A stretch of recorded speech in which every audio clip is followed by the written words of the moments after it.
नमस्कार विद्यार्थी मित्रों, आमचे YouTube channel science and education corridor यामध्ये आपले सर्वांचे स्वागत। BEd CET 2025 या अनुषंगाने आपण व्हिडिओ पाहत आहोत। BEd CET मधील शिक्षक अभिव्यक्ती हा 30 गुणांसाठी असणारा जो घटक आहे त्याचे 200 प्रश्न उत्तरे आपण पाहणार आहोत। तत्पूर्वी आपण जर आमच्या चॅनलवरती अजूनही नवीन असाल तर कृपया चॅनलला सबस्क्राइब करा, तसेच व्हिडिओ आवडल्यास नक्कीच मित्रपरिवारामध्ये शेअर करा।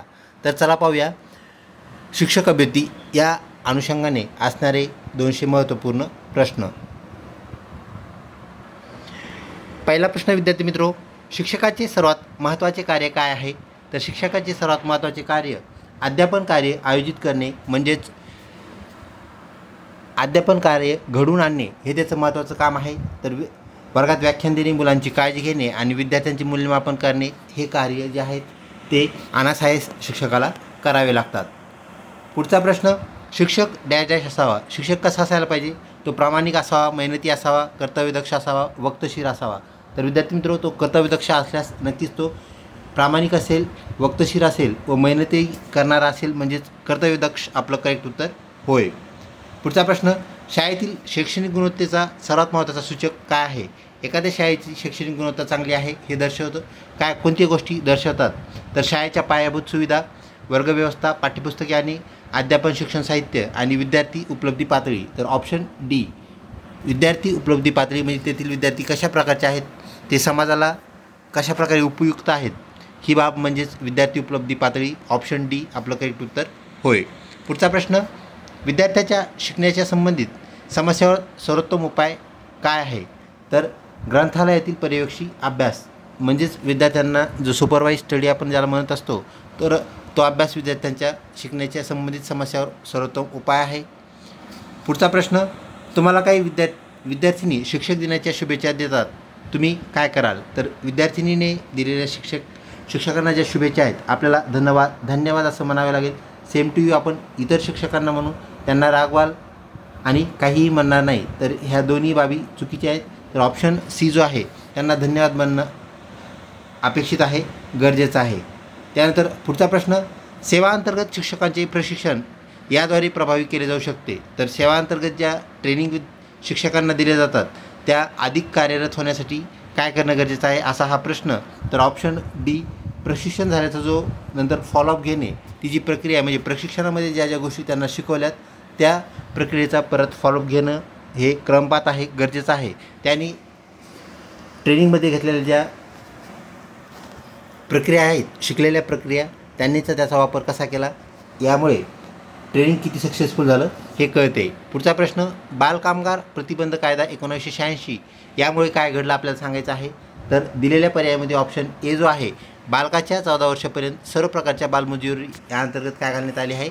बंदी। तर खाली ज्या 3 ऑप्शन्स आहेत त्यामध्ये बी किंवा जोखीम असणाऱ्या ठिकाणी काम करू नये आणि दुसऱ्या ठिकाणी चालते हे चुकीचं आहे। म्हणजे कुठेही काम करू नये हे गरजेचं आहे। केवळ शाळेच्या वेळेत बालकामगारांना प्रतिबंध करणे हे सुद्धा चुकीचं आहे, कारण त्याला कायम तो विद्यार्थी जो आहे तर त्याला इतर कुठल्याही वेळेत 14 वर्षाखालील विद्यार्थ्याला मुलांना काम असू नये। त्यानंतर मुलांच्या शिक्षणाची जबाबदारी मालकावर लादावी, तर त्याची जबाबदारी मालकावर लादून काही उपयोग होणार नाही।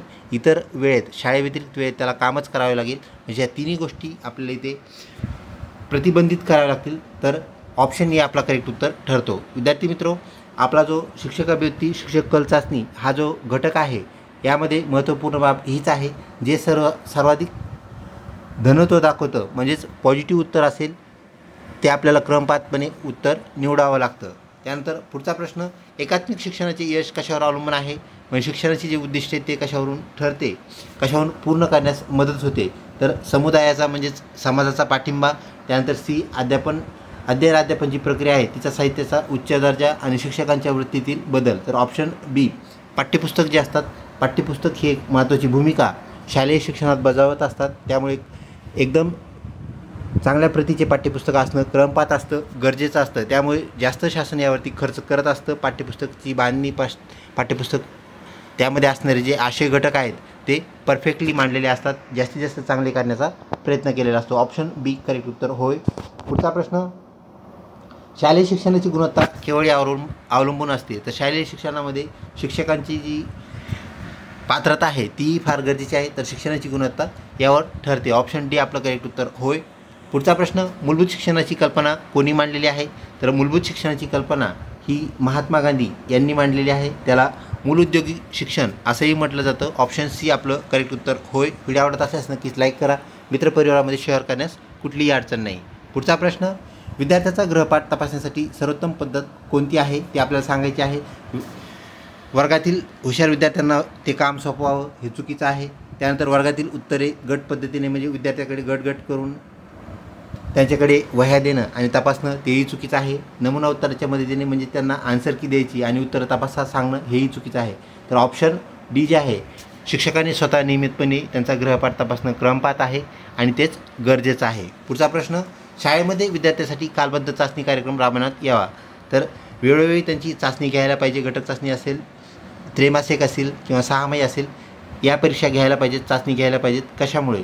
तर निकालाच्या अभिप्रायाच्या आधारे उपचारात्मक कार्यक्रम आपल्याला स्वीकारला जाऊ शकतो. म्हणजेच वेळोवेळी चाचणी घेतल्यानंतर जे विद्यार्थी वीक आहेत, ज्यांचा अभ्यास पाठीमागे आहे, त्यांना आपल्याला उपचारात्मक शिक्षण ज्याला आपण म्हणत असतो, अध्यापन ज्याला म्हणत असतो, म्हणजे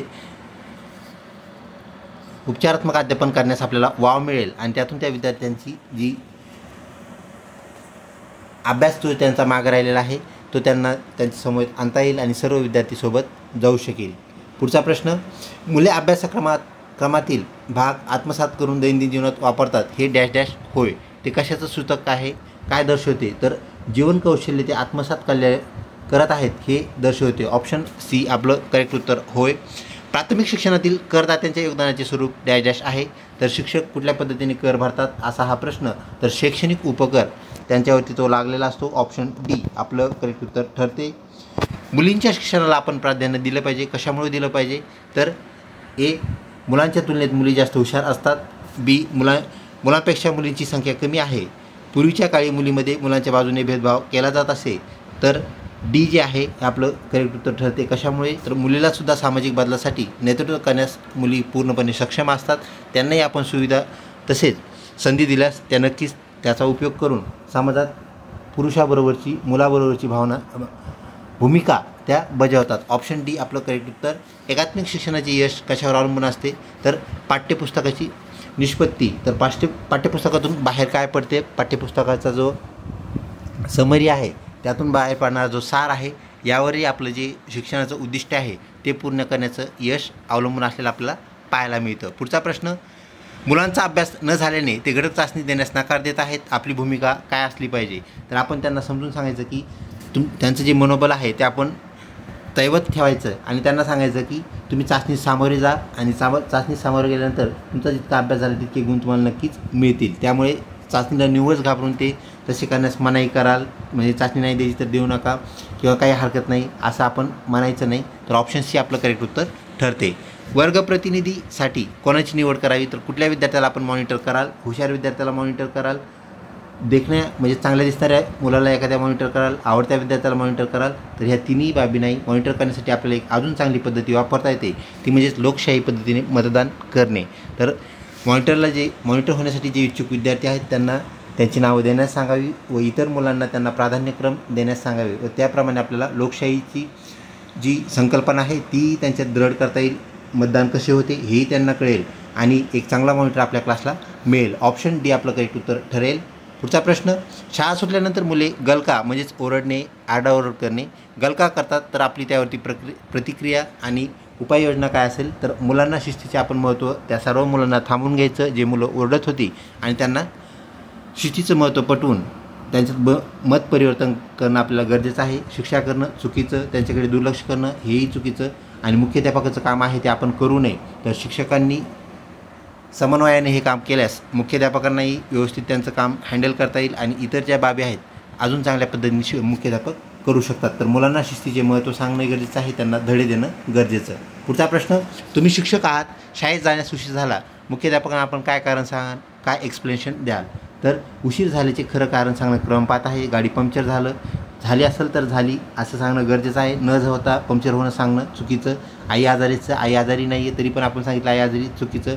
पाऊस चालू असल्याचे सांगाल तर हे चुकीचं आहे. पुढचा प्रश्न, वृक्षांचे आपल्या जीवनातील महत्त्व समजवताना कोणती कृती अध्यापन सुकर करेल? तर आपल्याला वृक्षासंदर्भात एखादा पाठ आहे, एखादा कविता आहे, एखादा धडा आहे किंवा विज्ञान किंवा इतर विषयामध्ये वृक्षासंदर्भात काही माहिती आली असेल तर आपण काय कराल, कशा पद्धतीने शिकवाल? तर वृक्षारोपण करणे यासाठी एक चांगला उपाय आपल्याला म्हणता येईल. अध्यापनाची ती एक पायरी म्हणता येईल आणि वृक्षारोपण करून आपण अधिक वृक्षासंदर्भात माहिती सांगू शकाल. नुसती निसर्ग कविता एखादी म्हणणे किंवा वृक्षपूजा करणे आणि यापैकी काहीही न करणे ह्या सर्व गोष्टी काय आहेत, चुकीच्या आपल्याला ठरतात. तर कृतीमधून आपण त्यांना दाखवू शकतो की वृक्षांचं आपण कशाप्रकारे महत्त्व आहे आणि ते जपू शकतो. ऑप्शन सी आपलं करेक्ट उत्तर ठरते.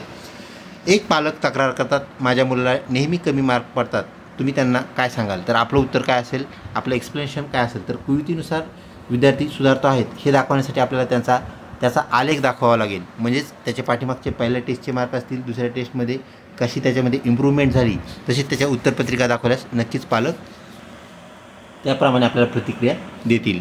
पुढचा प्रश्न, तुमच्या शाळेत नवीन महिला शिक्षक, महिला सहकारी यांची निवड झालेली आहे, आपली कृती काय राहील? त्यांच्याकडे दुर्लक्ष कराल, चुकीचं आहे. फक्त त्यांनाच बोलाल, इतरांना टाळा, तेही चुकीचं आहे. नावाहून त्यांच्याशी बोलायचं का नाही हे ठरवाल, हेही चुकीचं आहे. तर त्यांचे स्वागत कराल, हे संयुक्तिक आहे.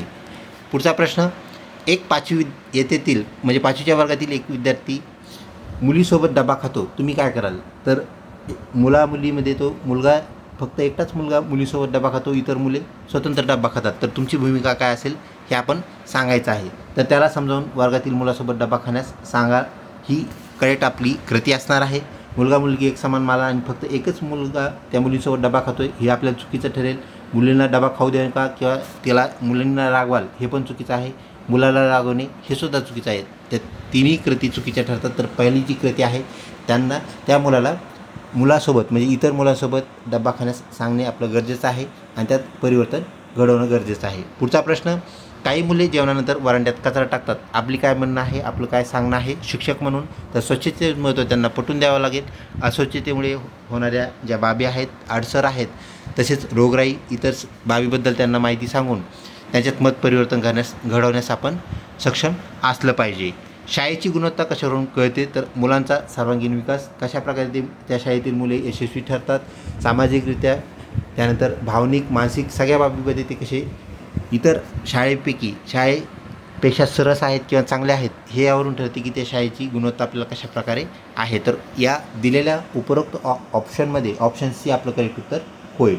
पुढचा प्रश्न, तुमच्या वर्गातील एक हुशार मुलगी त्वेषाने बोलते, वर्ग शिक्षिका या नात्याने आपण काय कराल? आपण क्लास टीचर आहात आणि एक मुलगी त्वेषाने बोलते म्हणजे नेहमी ओरडून बोलते, तर आपण काय केलं पाहिजे? दुर्लक्ष करणं चुकीचं आहे. आपल्याला तिच्यात मत परिवर्तन घडवावं लागेल. हुशार मुली त्वेषानेच बोलतात हेही चुकीचं आहे. मुख्याध्यापकाकडे तिला पाठवणे, तर ही कृती 2 नंबरची कृती आहे. अगोदर आपण आपल्या जे प्रॉब्लेम्स आहेत, वर्गातल्या अडचणी आहेत, अडसर आहेत, ते आपण वैयक्तिक पातळीवर दूर करणं क्रमपाठ ठरते, गरजेचे ठरते आणि त्यानंतर दुसरा उपाय म्हणून आपण मुख्याध्यापकाकडे पाठवणे गरजेचे. तर पुढचा जो ऑप्शन आहे तो म्हणजे डी, सामंजस्याने आपल्याला तिला काय करायचं आहे, तिला बोलायचं सांगायचं आहे. म्हणजे सामंजस्यपणे तिने वागलं पाहिजे. जरी ती हुशार असली तरी इतर मुलीमध्ये, इतर विद्यार्थ्यांमध्ये, पालकामध्ये म्हणजे घरी गेल्यानंतर समाजामध्ये तिने फार सामंजस्याने वागणं गरजेचं आहे. सामंजस्य काय असतं हे आपण तिला सांगणं गरजेचं आहे. पुढचा प्रश्न, एक विद्यार्थी वर्गात मोबाईलवर गेम खेळताना आढळला, तर तुम्ही काय कराल? तुमची कृती काय असेल? मोबाईल जमा करून पालकाला बोलवाल, ही एक ॲक्युरेट कृती आहे. मोबाईल जो आहे तो स्वतःकडे ठेवाल, त्याचा मोबाईल आपण ठेवून चुकीचं आहे. त्याला शिक्षा कराल, हेही चुकीचं आहे आणि त्याचा अपमान करणे हेही चुकीचं ठरतं. कशामुळे? तर पालकाला बोलवून आणून त्या मोबाईलची शहानिशा करता येते. त्याने मोबाईल कसा आणला, काय ह्या बाबी आपण जाणून घेऊन त्याच्याबद्दल आपल्याला विशिष्ट जी उपाययोजना करायची आहे, तसेच पालकांनाही आपल्याला सूचना करता येतील त्यांनी पुढे काय करावे. यासाठी ऑप्शन ए करेक्ट उत्तर होईल. चॅनल अजूनही सबस्क्राईब केलं नसेल तर कृपया सबस्क्राईब करा. शाळेतील एक वर्ग फार नीटनेटका व स्वच्छ असतो, मुख्याध्यापक म्हणून आपली कृती काय असावी? यात विशेष काही नाही असे म्हणाल, चुकीचं आहे. वर्गाला आर्थिक मदत द्याल, एकाच वर्गाला आर्थिक मदत हेही चुकीचं आहे. यापैकी काहीच न करणे ही चुकीची कृती आहे. तर वर्ग शिक्षक व विद्यार्थी या सर्वाबद्दल आपण परिपाठामध्ये म्हणजेच असेंब्लीमध्ये गौरव उद्गार काढणं गरजेचं आहे. त्यामुळे वर्गाचे जे शिक्षक आहेत, वर्ग शिक्षक तसेच विद्यार्थी यांना हुरूप येईल व इतरही विद्यार्थ्यांना त्यांच्याबद्दल हुरूप आल्यामुळे त्यांच्यामध्ये स्वच्छतेचं व नीटनेटकेपणाचं महत्त्व जे आहे त्यांना समजून जाईल. ऑप्शन सी आपलं करेक्ट उत्तर आहे. पुढचा प्रश्न, वर्गाच्या दरवाजाबाहेर किंवा समोर पावसाचे पाणी साचले आहे, तुमची ॲक्शन काय असेल? तर विद्यार्थ्यांना खिडकीतून येण्यास सांगणे चुकीचं आहे. हे काम माझं नाही, मुख्याध्यापकाचं आहे किंवा इतर स्टाफचं आहे, हे मानणं चुकीचं आहे. मुख्याध्यापकास भांडाल पाणी कसं काय आलं, चुकीचं आहे. पाण्याची विल्हेवाट लावण्यासाठी प्रयत्न करणं हे आपलंही काम आहे. तर आपल्या प्रयत्नामुळे जर ती विल्हेवाट लागू शकली, पाणी व्यवस्थित ठिकाणी त्याचा निचरा होऊ शकला, ते जाऊ शकलं, तर नक्कीच आपलं ते यश असणार आहे आणि ते एक कौतुकास्पद काम असणार आहे. तर शिक्षकांनी हेही करणं अपेक्षित आहे, गरजेचं आहे. वर्गकृतीमध्ये सर्व विद्यार्थी उत्स्फूर्तपणे सहभाग नोंदवतात, यामुळे डॅश डॅश, त्यामुळे काय होतं? तर मुलांना व्यवस्थित समजल्याची आपल्याला पावती मिळते. सर्वच विद्यार्थी जर तुमच्या कृतीमध्ये सहभागी झाले, याचा अर्थ त्यांना उपरोक्त दिलेला घटक व्यवस्थितपणे समजला आहे आणि तुम्ही केलेली वर्गकृती नक्कीच फलदायी ठरलेली आहे. ऑप्शन सी आपलं योग्य काम ठरतं. त्यानंतर पुढचा प्रश्न, पर्यावरण सप्ताहानिमित्त शिक्षक म्हणून तुम्ही कोणती भूमिका घ्याल? पर्यावरण दिन, पर्यावरण सप्ताह आलेला आहे, आपण काय करायला पाहिजे असा हा प्रश्न.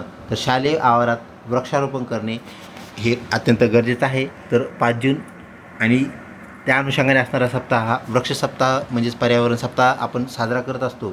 तर पावसाळ्याची नेमकी सुरुवात असते, त्यावेळेस आपण वृक्षारोपण केलं तर आपोआप वृक्षांना बहुतांश पाणी मिळत असतं, आपल्याला काहीच वेळा पाणी टाकण्याची गरज पडते. तर ऑप्शन सी आपलं इथे, ऑप्शन सी म्हणजेच ऑप्शन 3 हे आपलं करेक्ट उत्तर ठरतं. तर हे संयुक्तिक उत्तर होय. निसर्ग कविता वाचन करणं हा एक पर्याय आहे, गीत गायन स्पर्धा आयोजित करणं यापैकी नाही. ह्यामध्ये सर्वश्रेष्ठ जो पर्याय आहे तो आहे ऑप्शन 3, शालेय आवारामध्ये वृक्षारोपण. पुढचा प्रश्न, शिक्षक या नात्याने तुम्ही वर्गात जास्त लक्ष कोणत्या विद्यार्थ्यावर द्याल? तर अभ्यासात मागं असणाऱ्या विद्यार्थ्यांना आपण इतर विद्यार्थ्यांसोबत आणणं हे शिक्षकाचं आद्य कर्तव्य आहे, महत्त्वाचं कर्तव्य आहे. कारण त्यांना विशेष गरज असते आणि ती गरज असल्यानंतर ते विद्यार्थी मुख्य प्रवाहामध्ये सामान्य विद्यार्थ्यांमध्ये आपल्याला सामील करून घेणं हे आपलं काम आहे. पुढचा प्रश्न, तुमच्या शाळेत वनस्पती उद्यान, ज्याला आपण गार्डन म्हणूया, स्कूल गार्डन तयार करायचं आहे, परंतु त्यासाठी निधी म्हणजेच जी आर्थिक मदत आहे ती कमी पडत आहे, तर आपण काय करायला पाहिजे? विद्यार्थ्यांना पैसे आणण्यास सांगाल, चुकीचं आहे. शिक्षकाकडून पैसे मागाल, त्याची तुर्तास गरज नसते. पालकांना पैसे देण्याचा संदेश विद्यार्थ्याकडे पाठवाल, चुकीचं आहे. तर श्रमदान जर आपण केलं, आपल्याला माहीत आहे वृक्ष लागवडीसाठी 2च महत्त्वाच्या गोष्टी असतात. एक तर तो वृक्ष आपल्याकडे असला पाहिजे, म्हणजे त्याचं बी असेल किंवा त्याचं रोपटा असेल ते विकत आणणे, आणि दुसरं म्हणजेच त्याला गड्डा खणणे, त्यानंतर माती जमा करणे आणि इतर असणाऱ्या ज्या बाबी आहेत किंवा गोष्टी आहेत त्या जमवणे. तर श्रमदानातून ह्या सहजपणे होऊ शकतात. विद्यार्थी शिक्षक यांनी श्रमदान केले तर कुठल्याही प्रकारचं वनस्पती उद्यान म्हणजेच गार्डन तयार होण्यास अडचण येणार नाही. ऑप्शन 4 आपलं करेक्ट उत्तर होय. कोणत्या वयोगटातील मुलामध्ये शारीरिक बदल मोठ्या प्रमाणात आपल्याला होतात? तर ते कुमारावस्थेतील जे मुलं असतात त्यांच्यामध्ये आपल्याला प्रचंड बदल झालेले पाहायला भेटतात. तर ऑप्शन 2 आपलं करेक्ट उत्तर होय. तुमच्या वर्गात प्रतिभावंत म्हणजे अतिशय हुशार, प्रचंड हुशार असणारे विद्यार्थी आहेत, तुम्ही त्यांच्यासाठी विशेष काय कराल? तर ऑप्शन 1 त्यांना अभ्यासपूरक साहित्य पुरवणं गरजेचं असतं. म्हणजे फक्त टेक्स्टबुक हे इथपर्यंत मर्यादित राहत नाहीत, तर त्यांना अवांतर वाचनाची गरज असते. ते तुम्ही ग्रंथालयात उपलब्ध करून देणे, साहित्य उपलब्ध करून देणे हे गरजेचं आहे. त्यांच्याशी बोलणार नाही, चुकीचं. इतर मुलांना त्यांच्याशी बोलू देणार नाही, हे तर त्याहीपेक्षा चुकीचं. आणि मुख्याध्यापकाकडे ते विद्यार्थी दुसऱ्या वर्गात टाकण्यास आपण त्यांची नावे मुख्याध्यापक यांच्याकडे देणं हेही चुकीचं. तर ऑप्शन 1 जो आहे आपलं करेक्ट उत्तर होय. वर्गात महत्त्वपूर्ण विषयावर चर्चा चालू आहे, आपण काय कराल? सर्व मुलांना बोलण्यास वाव देणं एकदम करेक्ट आहे. म्हणजेच आपल्याला हेच करावं लागेल. त्यामध्ये फक्त प्रतिभावंत जे अतिशय हुशार मुले आहेत त्यांनाच बोलून देणे चुकीचं. अभ्यासात कमी असणाऱ्या विद्यार्थ्यांना आपण टाळणे, की तुम्हाला काही येत नाही, की तुम्ही अभ्यास करत नाहीत, खाली बसा, थांबा, चुकीचं. मुख्याध्यापक जे आहेत त्यांच्या मर्जीतील त्यांच्या आसपासचे जे मुलं आहेत त्यांचीच तुम्ही बोलण्यासाठी निवड कराल, या तिन्ही गोष्टी चुकीच्या आहे. ऑप्शन 1 करेक्ट उत्तर. काही मुले नवीन शिक्षिकेच्या तासाला काय करतात? गोंधळ घालतात. तर आपल्या भूमिका त्यासाठी काय असेल? शांत बसेल तो त्यांचा प्रश्न आहे असा विचार कराल, चुकीचं. पालकाकडे तक्रार कराल, चुकीचं. मुलांना शिस्त व सहकार्य भावना जी आहे ती समजावून सांगणे गरजेचं आहे, आणि यापैकी आपण काहीही न करणे ही सुद्धा एक कृती आहे आणि ती पण चुकीची ठरेल. ऑप्शन 3 आपलं करेक्ट उत्तर होय. एखादा विद्यार्थी कोणत्या बुद्धिगटात मोडतो हे पाहण्यासाठी आपल्याला कोणती टेस्ट घेता येईल, आपल्याला कसं पाहता येईल? त्याचं बाह्य निरीक्षण केलं तर आपल्याला ते पाहता येतं.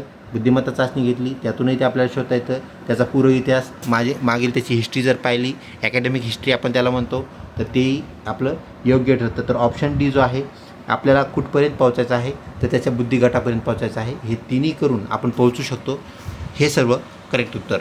एक पालक तुमची तक्रार करतात, तुम्ही काय कराल? पालकाने आपल्या विरुद्ध तक्रार मुख्याध्यापकाकडे केली किंवा व्यवस्थापनाकडे केली तर आपली भूमिका सांगा. तर त्यांना धडा शिकवाल, काहीच गरज नाही, पालक आहेत जाऊ द्या.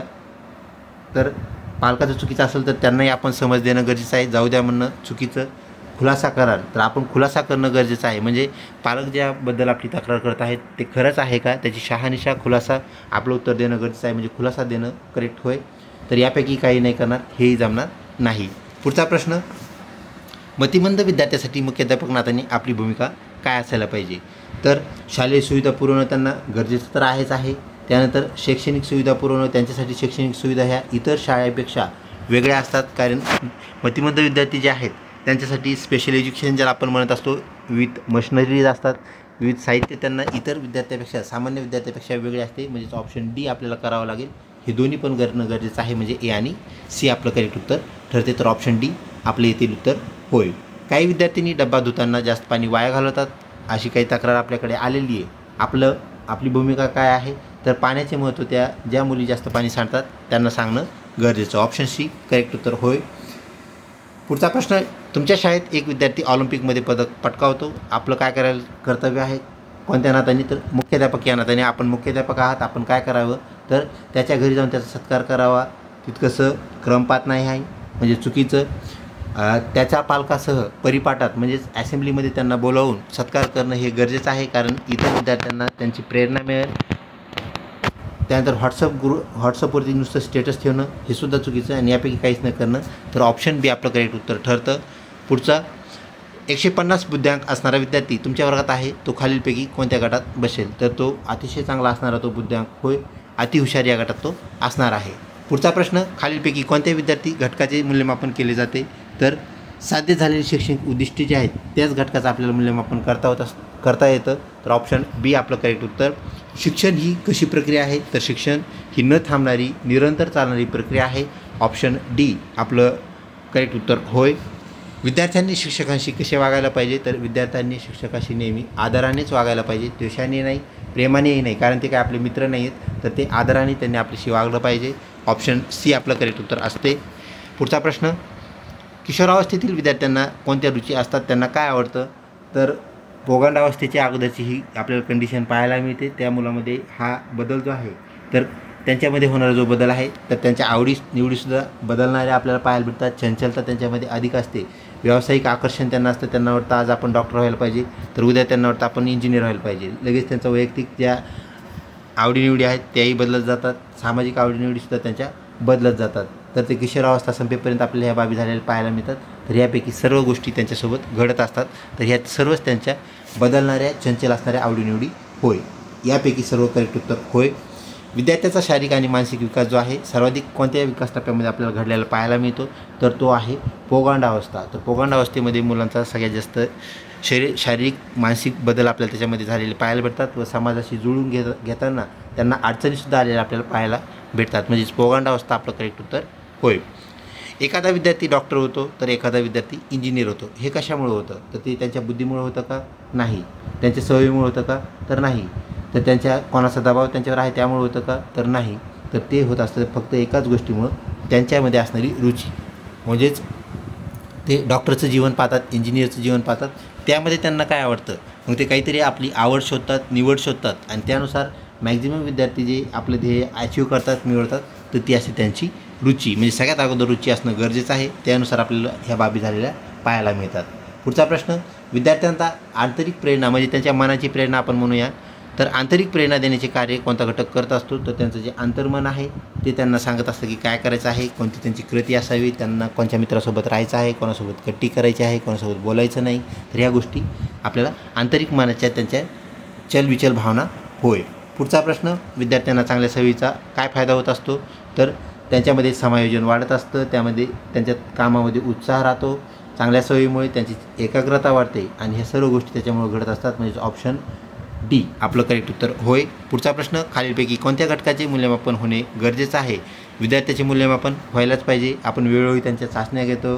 त्यानंतर मौखिक चाचण्या ज्याला आपण मुलाखत म्हणूया किंवा ओरल टेस्ट म्हणूया, सामायिक परीक्षा असेल, वार्षिक परीक्षा असेल, शिक्षकांची सुद्धा चाचणी घेतली जाते, व्यवस्थापनाची सुद्धा चाचण्या घेतल्या जातात. त्यांच्या चाचण्या कशा होतात तर वेळोवेळी कमिटी भेट शाळेला देत असतात आणि त्या व्यवस्थापनाने कुठल्या सुविधा मुलांना दिल्या आहेत, सुविधा कोणत्या प्रतीच्या आहेत, चांगल्या प्रतीच्या, मध्यम प्रतीच्या, कशा प्रतीच्या आहेत, हे पण मूल्यमापन होत असतं. म्हणजे प्रत्येक घटकाचं मूल्यमापन शिक्षण प्रणालीमध्ये होत असतं. म्हणजेच ऑप्शन डी या सर्व घटकांचे मूल्यमापन होणे गरजेचं होय.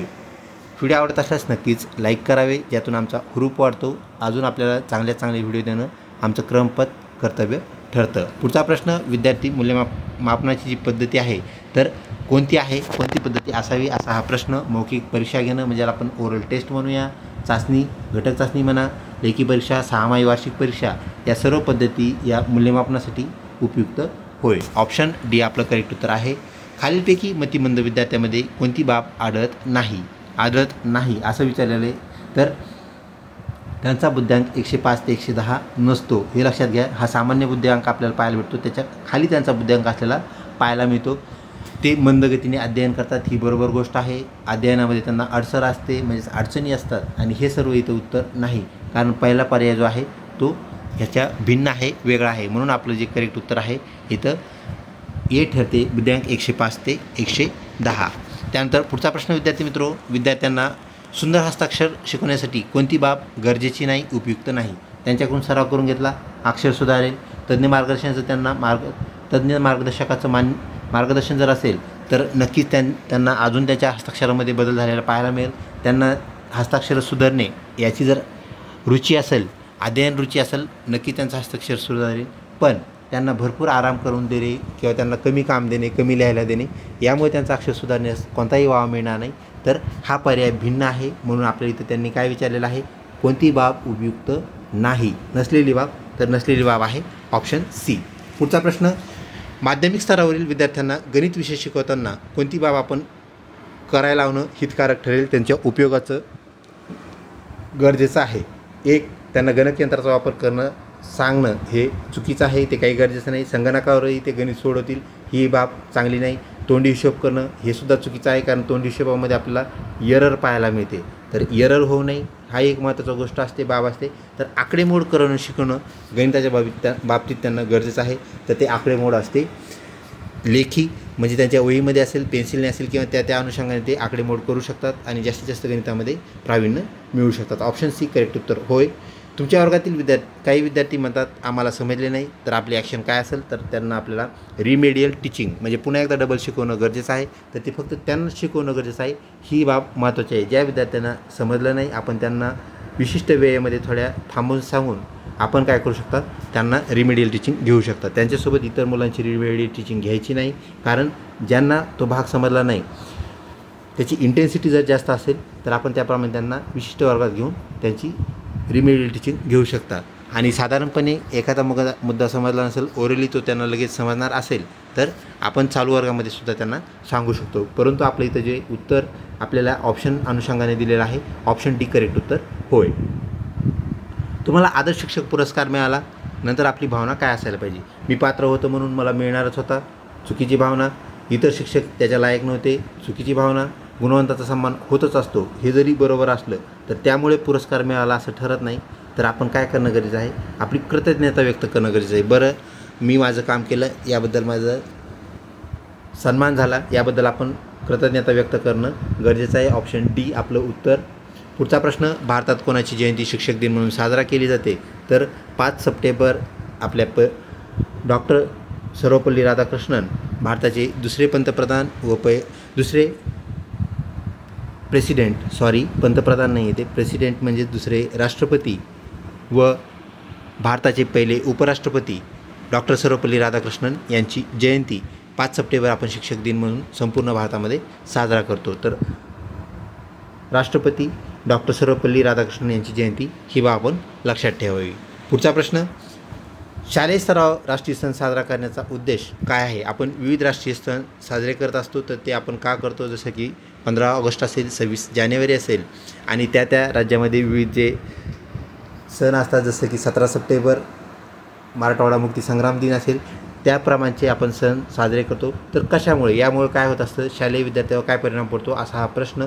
तर राष्ट्रीय सण 2च आहेत, 15 ऑगस्ट आणि 26 जानेवारी ही गोष्टी अनुषंगाने आपण लक्षात ठेवा. तर सामाजिक सलोखा वाढवणं गरजेचं आहे. राष्ट्रभक्ती विद्यार्थ्यांमध्ये जागृत करणं गरजेचं आहे. सामाजिकतेची भावना त्यांच्यामध्ये तयार व्हायला पाहिजे, हेही गरजेचं आहे. आणि ह्या सर्वच गोष्टी व्हाव्यात म्हणून राष्ट्रीय सण साजरा करणं. तर डी हे आपलं करेक्ट उत्तर होय. शालेय स्तरावर गणवेश जो असतो, ज्याला युनिफॉर्म आपण म्हणतो, कशामुळे असतो? समान स्तर दिसावा, विभिन्नता असावी किंवा एकाधिकारपणा दिसावा, आणि यापैकी काही नाही तर सगळे विद्यार्थी समान आहेत. सर्व विद्यार्थ्यांची जी वस्त्रप्रणाली आहे ती एकच असेल, युनिफॉर्म असेल, तर आपल्याला त्याच्यामध्ये समानतेची भावना रुजवण्यास मदत होते. ऑप्शन ए करेक्ट उत्तर होय. विद्यार्थ्यातील सृजनशीलता, ज्याला आपण क्रिएटिव्हिटी असं म्हणत असतो, ती कशावरून ठरते, कशावरून कळते? तर ते त्यांच्यातील जिज्ञासूवृत्ती ही त्यांचे प्रश्न विचारण्याची कला, प्रश्न विचारण्याची अचूक वेळ यावरून आपल्याला ती कळत असते. त्यावरून ते विद्यार्थी किती सृजनशील आहेत, क्रिएटिव्ह आहेत हे आपल्याला कळते. पुढचा प्रश्न, विद्यार्थ्याची मानसिक वाढ पूर्ण होण्याची वय जवळपास किती असते? तर आपली मानसिक वाढ जी आहे ती 14 वर्षापर्यंत काय होत असते? पूर्ण होत असते, संपत असते. ही बाब आपण लक्षात ठेवा. नंतर आपण फक्त शारीरिकरित्याच वाढत असतो. विद्यार्थ्यांनी कोणत्या बाबीवर लक्ष देणं गरजेचं आहे? तर विद्यार्थ्यांनी सगळ्यात महत्त्वाचा एकच नियम पाळणं गरजेचं आहे, स्वयं अध्ययन, म्हणजे स्वतः शिकणे, स्वतः अभ्यास करणे, ज्याला आपण स्वाध्याय असं म्हणतो. पुढचा प्रश्न, खालीलपैकी कोणते मूल्यमापन सहजपणे शक्य आहे? तर क्रमशील मूल्यमापन जे आहे, ज्याला आपण सिक्वेन्शियल मूल्यमापन असं म्हणूया. तर सिक्वेन्शियल जर असेल, त्याच्यामध्ये सिक्वेन्स असतो, तर त्यानुसार आपण मूल्यमापन जर केलं तर ते नक्कीच सहज शक्य होतं आणि सोपं होतं. शिक्षण ही मानवाची कोणत्या प्रकारची गरज आहे? तर सामाजिक गरज आपल्याला असलेली पाहायला मिळते. ऑप्शन ए करेक्ट उत्तर. विद्यार्थी विकासात शिक्षकांची भूमिका कशी असते, काय असते? तर विद्यार्थी व्यक्तिभेद आपण जाणला पाहिजे, बरोबर आहे. विद्यार्थी वर्तनात आपण लक्ष देणं गरजेचं आहे, लक्ष ठेवणं गरजेचं आहे, जेणेकरून त्याच्यात बदल होतोय होत नाही हे कळून घेणं आपल्याला गरजेचं आहे. आणि विद्यार्थ्यांना, सगळ्याच विद्यार्थ्यांना समान संधी देऊन त्यांच्यातील हे जे गुण आहेत विकसित करणं गरजेचं आहे. तर हे सर्वच आपलं करेक्ट उत्तर होय. पुढचा प्रश्न, नवीन राष्ट्रीय शैक्षणिक धोरण कधी जाहीर झाले? तर ते झालेले जाहीर 2020. ते अजून पूर्णपणे कार्यान्वित झालेलं नाही आहे. ते जर पूर्णपणे कार्यान्वित झाले असते तर आपलं जे बी एड आहे ते 1 वर्षाचं राहिलं असतं, हे लक्षात घ्या. नवीन शैक्षणिक धोरणानुसार बी एड जे आहे 1 वर्षाचं आहे, परंतु ते धोरण 26 नंतर सुरू होणार आहे, म्हणजे 2026 नंतर आपलं बी एड 1 वर्षाचं राहील. कधी? ग्रॅज्युएशन नंतर. ही गोष्ट आपण लक्षात ठेवा. 2020 नवीन राष्ट्रीय शैक्षणिक धोरण जाहीर होण्याचे ते काय आहे? वर्ष आहे. त्यानंतर पुढचा प्रश्न, विद्यार्थ्याला कठोर शिक्षा आपण द्यायला नाही पाहिजे, करायला नाही पाहिजे, कशामुळे? तर तो शिक्षकांशी भांडू शकतो, शक्यता आहे, परंतु ह्याच्यामुळे कठोर शिक्षा द्यायची नाही हे आपलं करेक्ट उत्तर ठरत नाही. त्याचे पालक शिक्षकांशी भांडू शकतात, नक्कीच भांडू शकतात. तो शाळा सोडूनही जाऊ शकतो. त्याप्रमाणे ते होणं क्रमपात आहे किंवा होऊ शकतं. तर आता इथं चौथा जो आपला ऑप्शन आहे, विद्यार्थ्याचा नकारात्मक दृष्टिकोन जर तयार झाला तर आपल्याला फार अडसर तयार होईल, कारण त्याचं जी शिक्षणाबद्दलची जी आस्था आहे ती संपण्याची शक्यता आपल्याला नाकारता येत नाही. ऑप्शन 4 आपलं करेक्ट उत्तर होय. सामान्यपणे शिक्षकांनी विद्यार्थ्याशी कसे वागले पाहिजे? तर विद्यार्थ्याशी आपण वागले पाहिजे नेत्याप्रमाणे, जे सर्व ऑप्शन 4 हे आपलं सर्व ऑप्शनमधलं करेक्ट उत्तर ठरते. पुढचा प्रश्न, कोणत्या शिक्षणात वातावरण नियंत्रित असते? तर कंट्रोलाइज टीचिंग रूम, याला आपण म्हणत असतो, टीचिंग क्लास असं म्हणत असतो, तो कुठे असतो? तर सामान्य शिक्षणात तो नसतो, ज्याला आपण जनरल एज्युकेशन म्हणून दर्जात्मक शिक्षण नाही. तर ऑप्शन 2 जे आहे, विशेष शिक्षण, ज्याला आपण काय म्हणत असतो? तर स्पेशल बी एड आपल्या परिचयाचं आहे. तर तिथं रूम जी असते ती कंट्रोलाइज रूम असते. तिथे विविध ज्या साहित्य असतात त्या साहित्या अनुषंगाने शिकवलं जातं. तर ऑप्शन 2 विशेष शिक्षण आपलं करेक्ट उत्तर होय. पुढचा प्रश्न, शिक्षण कशामुळे महत्त्वाचे आहे? तर शिक्षण महत्त्वाचे आहे, सामाजिक तेढ नष्ट करते, त्यासाठी गरजेचं आहे. त्यानंतर वैयक्तिक विकासास ते चालना देण्यास शिक्षण उपयोगी ठरते, मानसिकरित्या ते विद्यार्थ्यांना, समाजाला सदृढ करते. तर ह्या सर्वच गोष्टी म्हणजेच ऑप्शन 4 करेक्ट उत्तर होय. पुढचा प्रश्न, शिक्षकाचे सर्वात महत्त्वाचे काम काय आहे? तर अनुभवाच्या विकासामध्ये विद्यार्थ्यांना मार्गदर्शन करणं. अनुभव जे विद्यार्थी दररोज घेत असतात, अध्ययन अनुभव असेल किंवा इतर जे अनुभव ते घेतात, तर त्यांना शिक्षकांनी मार्गदर्शन करून दृढ करणे व चांगले अनुभव त्यांच्यात रुजवणे गरजेचं आहे. पुढचा प्रश्न, खालीलपैकी कोणते कार्य विद्यार्थ्यांनी करणे अपेक्षित आहे, गरजेचं आहे? तर सगळ्यात महत्त्वाचं स्वयंशिस्त पाळणे गरजेचं असतं. कुठल्याही धाकामुळे, कुठल्याही बाबीमुळे किंवा कुठल्याही प्रेरणेमुळे, कुठल्याही उद्दीपकामुळे विद्यार्थ्याने कुठलंही कार्य करू नये. त्यांच्यामध्ये स्वयंशिस्त जर असेल तर ते सर्वच कार्य आपोआप काय करतील? व्यवस्थितपणे करतील. सर्व बाबी त्यांच्याकडून आपोआप पाळल्या जातील. ते कर्तव्यनिष्ठ बनतील. ऑप्शन 3 आपला करेक्ट उत्तर. खालीलपैकी विशेष शैक्षणिक गरजा असलेले विद्यार्थी कोणते असतात? तर अंध मुले, त्यांना शिक्षणासाठी ब्रेल लिपीचा आपण वापर करत असतो. तर अपंग मुले यांच्यासाठी आपण विशेष शिक्षण करतो. मूकबधिर विद्यार्थी यांना आपण मशीनच्या सहाय्याने शिकवत असतो. विविध जे मशीन्स असतात त्यांच्यासाठी खास डिझाईन केलेले असतात. म्हणजेच हे सर्व केल्यानंतरच आपले शैक्षणिक जे गरज आहे विशेष शिक्षण त्याच्या गरजा पूर्ण होतात आणि अध्यापन तडीस लागते. योग्यपणे आपल्याला त्याची फलदायी ठरलेले पाहायला भेटते. पुढचा प्रश्न, शिकवण्याची प्रक्रिया म्हणून कोणत्या बाबीचा विचार केला जात नाही म्हणजे निगेटिव्ह गोष्ट कोणती आहे ते आपल्याला शोधायचं आहे. तर लोकांच्या क्रियांना हे निर्देशित करत असते.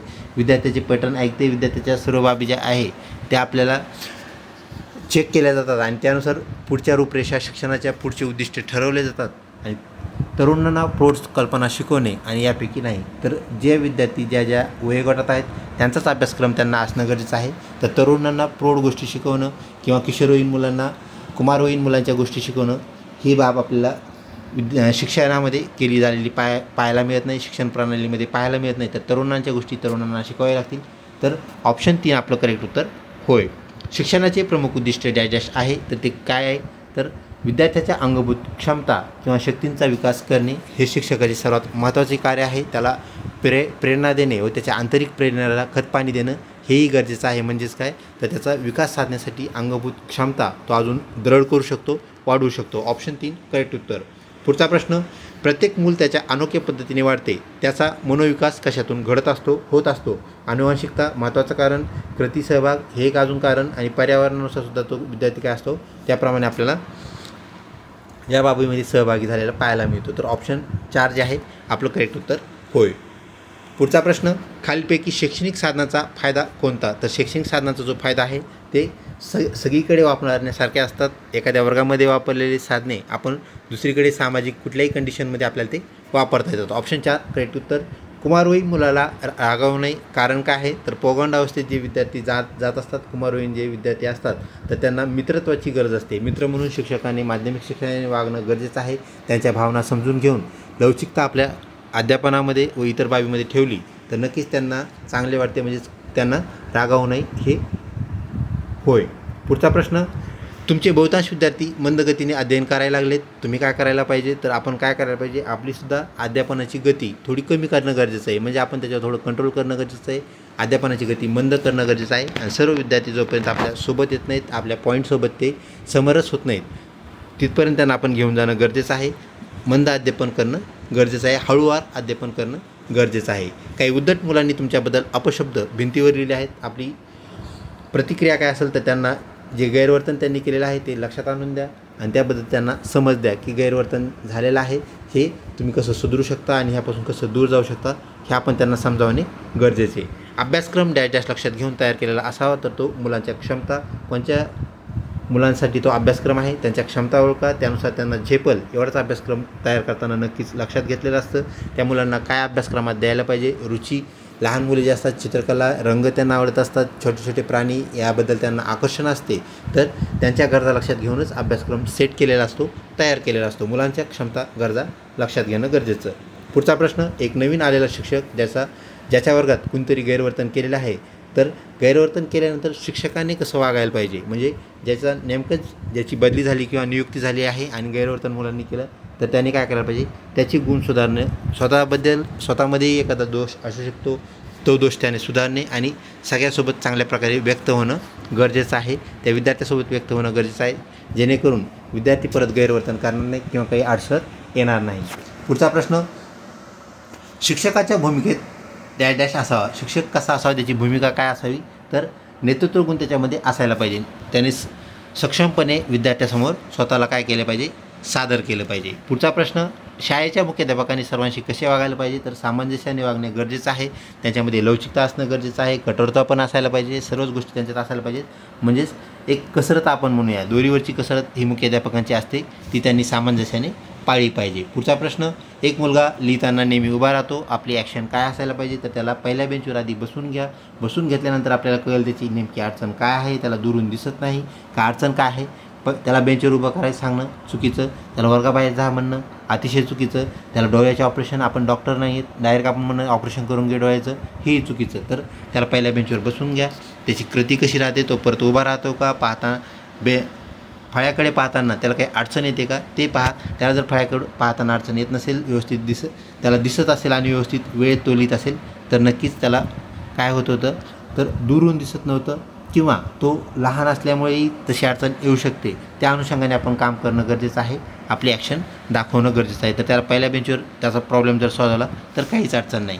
पुढचा प्रश्न, क्रीडा शिक्षकाने खालीलपैकी कोणती भूमिका टाळली पाहिजे, तर मुलांना कनिष्ठ वागणूक देणे त्याने टाळले पाहिजे. तर सर्वांना समान वागणूक, मुले मुली सर्वांना समान वागणूक देणं गरजेचं आहे. शालेय वेळपालन माहिती संकलनाचा तक्ता म्हणजे शाळेचे जे वेळे आहेत वेगवेगळ्या वेळी त्याची जर एखादी माहिती एखाद्या तक्त्यामध्ये तुम्ही टाकली तर तुम्ही त्याला काय म्हणाल, तुम्ही त्याला एकच गोष्ट म्हणाल ती म्हणजेच टाईम टेबल. तो असतो आपल्या शाळेचा टाईम टेबल. तर तो टाईम टेबल आहे, त्याला आपण वेळापत्रक असं म्हणतो. ऑप्शन 1 करेक्ट उत्तर. खालीलपैकी प्रभावी शैक्षणिक साधन कोणते आहे, दृश्य साधन म्हणजे फक्त दिसणारे, श्राव्य साधन म्हणजे ऐकू येणारे, फळा आणि त्यानंतर दृकश्राव्य साधन. तर दृकश्राव्य साधन हे प्रभावी आपल्याला शैक्षणिक साधन असलेलं पाहायला मिळतं, टीचिंग टूल असलेलं पाहायला मिळतं.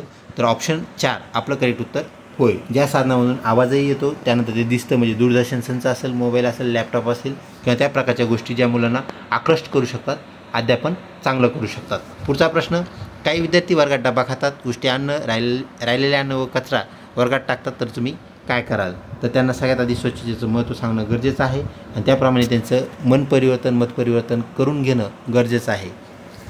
ऑप्शन 3 करेक्ट उत्तर. शिक्षकाने मानसशास्त्राचा अभ्यास करणं गरजेचं आहे. कशामुळं, तर विद्यार्थ्यांमधले वर्तन बदल आहे, शिक्षकाच्या लक्षात येण्यास मदत होते. वयानुरूप शैक्षणिक साधन कोणते वापरायला पाहिजेत मानसशास्त्रामध्ये सांगितलेलं असतं. त्यानंतर मनाचा अंदाज कसा लावायचा हे सुद्धा मानसशास्त्रामध्ये वेगवेगळ्या ज्या कसोट्या आहेत, क्लप्त्या आहेत, आयडियाज आहेत त्यातून आपल्याला शिकवलेलं असतं. हे करणं गरजेचं आहे. म्हणजे हे सर्व आपलं करेक्ट उत्तर. तुमच्या वर्गात तल्लख बुद्धीचे अनेक विद्यार्थी आहेत, तुम्हाला काय करता येईल, तर त्यांना अवांतर वाचनाची पुस्तकं उपलब्ध करून दिल्यास त्यांना नक्कीच काय होईल, मदत होईल. त्यांच्याकडे दुर्लक्ष करणं चुकीचं. गोष्टीचीच पुस्तकं फक्त देणं हे सुद्धा चुकीचं. पुस्तकं देणे गरजेचं, पण कोणते पुस्तकं, अवांतर वाचनाची पुस्तकं त्यांना देणं गरजेचं आहे. जास्तीत जास्त त्यांना पुस्तकं देणं गरजेचं आहे, परंतु नुसती गोष्टीची पुस्तकं देणं चुकीचं. त्यामुळे ऑप्शन 3 आपलं उत्तर नाही. सहलीसाठी प्रोत्साहन देणं हेही तितकंसं महत्त्वाचं नाही, म्हणून आपल्या इथे उत्तरामध्ये हा पर्याय चुकीचा ठरतो. ऑप्शन 2 करेक्ट उत्तर. तुमच्या शाळेत नवीन मुख्याध्यापकाची नियुक्ती झाली तर आपली भूमिका काय असायला पाहिजे, तुम्ही काय कराल असा हा प्रश्न.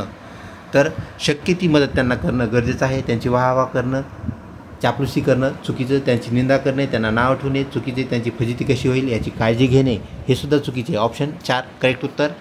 महिला शिक्षिकेला 10वी वर्गातील मुले गोंधळ घालून परेशान करत आहेत, यात आपली मुख्याध्यापक या पदावर असताना आपली भूमिका कशी असेल, तर मुलांना वर्तणूक बदल करण्यास आपण प्रवृत्त करणं गरजेचं आहे.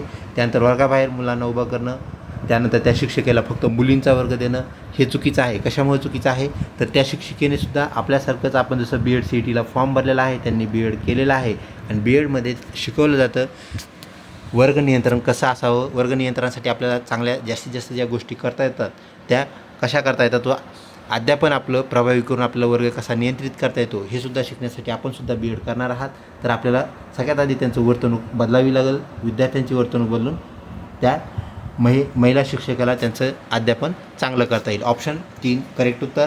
काही विद्यार्थी चाचणी देण्यास नकार देत आहेत, आपल्याला काय करता आलं पाहिजे, काय केलं पाहिजे. त्यांना सांगायचं चाचणी तर द्या, चाचणी दिल्यानंतर पाहून घेऊ तुमचे जितके मार्क्स आहेत, मग त्या मार्क्सचं विश्लेषण त्यांना सांगायचं आणि त्याप्रमाणे त्यांचं मनोबल काय करायचं, तैवत ठेवायचं, जशाला तसं ठेवायचं. पुढचा प्रश्न, तुम्ही विषय ज्ञान वाढवण्यासाठी म्हणजेच त्याला सब्जेक्ट नॉलेज आपण म्हणत असतो, आपला जो विषय असेल त्याचं ज्ञान आपल्याला सखोल ज्ञान आपण कसं प्राप्त कराल, तर वृत्तपत्र ज्याला आपण न्यूजपेपर म्हणतो वाचणं चांगली गोष्ट, विषय मासिके वाचणं, मॅगझिन्स चांगली गोष्ट, अवांतर वाचन आपल्या विषयाचं चांगली गोष्ट, सर्वच चांगल्या गोष्टी हे सर्व करेल. पुढचा प्रश्न, तुम्हाला खालीलपैकी कोणता व्यवसाय निवडायला आवडेल, तर तुम्ही आत्ता सध्या BEd CETला फॉर्म भरलेला आहे, तर BEd CETचा फॉर्म भरून तुम्ही एकच व्यवसाय निवडणं, तुम्हाला जो आवडत आहे तोच तुम्ही CETचा त्याचा फॉर्म भरलेला आहे, तर शिक्षण हे क्षेत्र निवडायला आवडेल हे आपलं करेक्ट उत्तर आहे. तर इतरही व्यवसाय तुम्हाला आवडू शकतात, पण BEd CET फॉर्म भरून तुम्हाला इतर व्यवसाय आवडणं म्हणजे दुसऱ्याच गावाची बस पकडणं अशा प्रकारचं आपल्याला पाहायला मिळतं. तर शिक्षण इथं आपल्याला करेक्ट उत्तर द्यावं लागेल. पुढचा प्रश्न, आपण इतर व्यवसायापेक्षा आपल्या अध्यापनाला म्हणजे शिकवण्याला आपण प्राधान्य का द्यावं, आपण शिकवण्यासाठी जास्तीत जास्त प्रयत्न का करावेत असा हा प्रश्न. तर आपण मानवसेवेसाठी हे शिक्षण क्षेत्रातील नोकरी आपण पद निवडलं आहे. तर ऐट दाखवण्यासाठी, ऐट मिरवण्यासाठी आपण ते निवडलं नाही, बढाया मारण्यासाठी सुद्धा नाहीच नाही, जास्त पगार आहे म्हणून निवडलं असाही भाग नाही आहे. तर मानवसेवेसाठी निवडले, त्यामुळे आपण अध्यापन चांगलं करणं गरजेचं. पुढचा प्रश्न, पर्यावरण अभ्यास करण्यासाठी खालीलपैकी कोणता घटक उपयुक्त ठरतो. तर पर्यावरण शिक्षण जे आहे, तर पर्यावरण शिक्षण यासाठी आपलं करेक्ट उत्तर होय. तर ऑप्शन 1 आपलं करेक्ट उत्तर इथे आहे. पुढचा प्रश्न, मौखिक चाचणी घेताना शिक्षकाने डॅश डॅशचा वापर केला पाहिजे. तर मौखिक चाचणी ज्याला आपण मुलाखत असं म्हणत असतो, तर शिक्षकाने मुलाखत घेतली पाहिजे. तर मुलाखत घेतल्यानंतर आपण व विद्यार्थी समोरासमोर असतो, त्यामुळे त्याच्यामध्ये त्याचा मानसिक जो प्रश्नाला सामोरे जाण्याची त्याची शक्ती वाढत असते, मानसिक शक्ती वाढते, स्वतःला तो प्रिपेअर करतो, मन तयार करतो. तर ह्या गोष्टीचाही त्याला नंतर फायदा होतो. म्हणजेच ऑप्शन 3 मुलाखतीचा करेक्ट उत्तर होय. पुढचा प्रश्न, एका विद्यार्थ्यास पैसे सापडलेत, काही रक्कम आहे 500 रुपये, त्याने तुमच्याकडे दिले, तर आपली ॲक्शन काय असायला पाहिजे. तू कोणालाही सांगू नकोस असं त्याला सांगणं अतिशय चुकीचं. त्याला 50 रुपये द्यायचे, बाकी पैसे आपल्याकडे ठेवणं, तर हे 100% चुकीचं. शाळेच्या निधीत ते जमा करणे काही गरज नाही, निधीसाठी विविध बाबी आहेत. तर दुसऱ्या दिवशी परिपाठात सत्कार करून, म्हणजे ज्या मुलाने तुमच्याकडे 500 रुपये आणून दिलेत त्याचा सत्कार करणं आणि सुपूर्द कोणाकडे करायचे आहेत, तर ज्या विद्यार्थ्याचे पैसे हरवले असतील त्याची शहानिशा करणे, त्यांनी पैसे कशासाठी आणले होते हे पाहणे, तपासणे आणि योग्य विद्यार्थी तोच आहे, त्याचेच पैसे होते हे निष्पन्न झाल्यानंतर त्याच्याकडे ते सुपूर्द करणं. 4 नंबर करेक्ट उत्तर होय. तुम्ही शिक्षक पेशा का निवडला, कशामुळे तुम्ही म्हटले की आम्हाला BEd CET द्यायची, आम्हाला नंतर टॅट द्यायची आहे, नंतर शिक्षक व्हायचं आहे, कशामुळे. तर पगार भरपूर आहे, हे एकच ध्येय नाही. पगार आहे हे करेक्ट आहे, परंतु हे एकमेव ध्येय नाही. कमी काम आहे, जास्त पगार आहे, तर सगळ्याच ठिकाणी आपल्याला तसं वाटत असतं, इतर लोकांनाही तसं वाटत असतं, तसं नाही आहे. समाजिक आवड आहे हा एक भाग असू शकतो, परंतु ह्याहीपेक्षा महत्त्वाचा भाग कोणता आहे तर तो आपल्याला पाहावा लागेल. मुले व त्यांच्यातील वर्तन बदलायची आपल्याला आवड आहे. तुम्हाला वाटतं की तुम्ही काहीतरी बदल घडू शकता, तुमच्यामध्ये जे चांगले गुण आहेत, जी तुमची आंतरिक प्रेरणा आहे ती इतरांनाही प्रेरित करू शकते, असं ज्यांना वाटतं ते अतिशय चांगले शिक्षक झालेले आपल्याला पाहायला मिळतात आणि ते आजरामर होतात. तर ऑप्शन 4 आपलं करेक्ट उत्तर होय. विद्यार्थ्यांनी डॅश डॅशवर अधिक भर द्यावा, कशावर भर द्यायला पाहिजे तर विद्यार्थ्यांनी एकाच गोष्टीवर भर देणं गरजेचं आहे, स्वयं अध्ययनावर. ते अध्ययन कशाचं पण असू शकतं, ते खेळाचं अध्ययन असू शकतं, ते अभ्यासाचं असू शकतं. शाळेत वेळेवर सर्व गोष्टी करण्याचं, म्हणजेच परिपाठाला व्यवस्थित वेळेवर हजर राहणं, कुठल्या कार्यक्रमात सहभागी झालं, त्याच्या ज्या रिहर्सल असतात त्या रिहर्सललासुद्धा वेळेत हजर राहणं आणि सर्वच गोष्टी व्यवस्थित करणं, ह्याला एकच गोष्ट कारणीभूत ठरते, ती म्हणजेच स्वयं अध्ययन. तर स्वतःचा अभ्यास आणि स्वयंशिस्त. ऑप्शन आपला स्वयं अध्ययन आहे, त्याप्रमाणे उत्तर. पुढचा प्रश्न, अध्यापनातील म्हणजे शिकवण्यातील कोणत्या घटकाने विद्यार्थ्यांमध्ये सर्जनात्मकता आपल्याला तयार करता येते, क्रिएटिव्हिटी आपल्याला तयार करता येते म्हणजे ती थोडी वाढवता येते, ज्याला आपण जागृत करणे असं म्हणूया. कशामुळे करता येते तर त्याची मौलिकता आपल्याला सांगणं गरजेचं आहे. बाबा तुझ्यामध्ये ही क्रिएटिव्हिटी आहे, तू त्याचं मोल जाण, त्याला मौलिकता करणे म्हणतो आपण.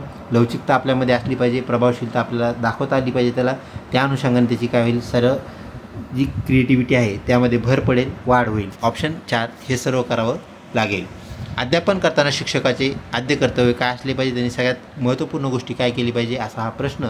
तर विद्यार्थ्यातील जी जिज्ञासा आहे थोडीफार पेटलेली आहे, तिला अजून प्रज्वलित करणं क्रमपात आहे, गरजेचं आहे. कमकुवत विद्यार्थ्याकडे दुर्लक्ष करणं अतिशय चुकीचं.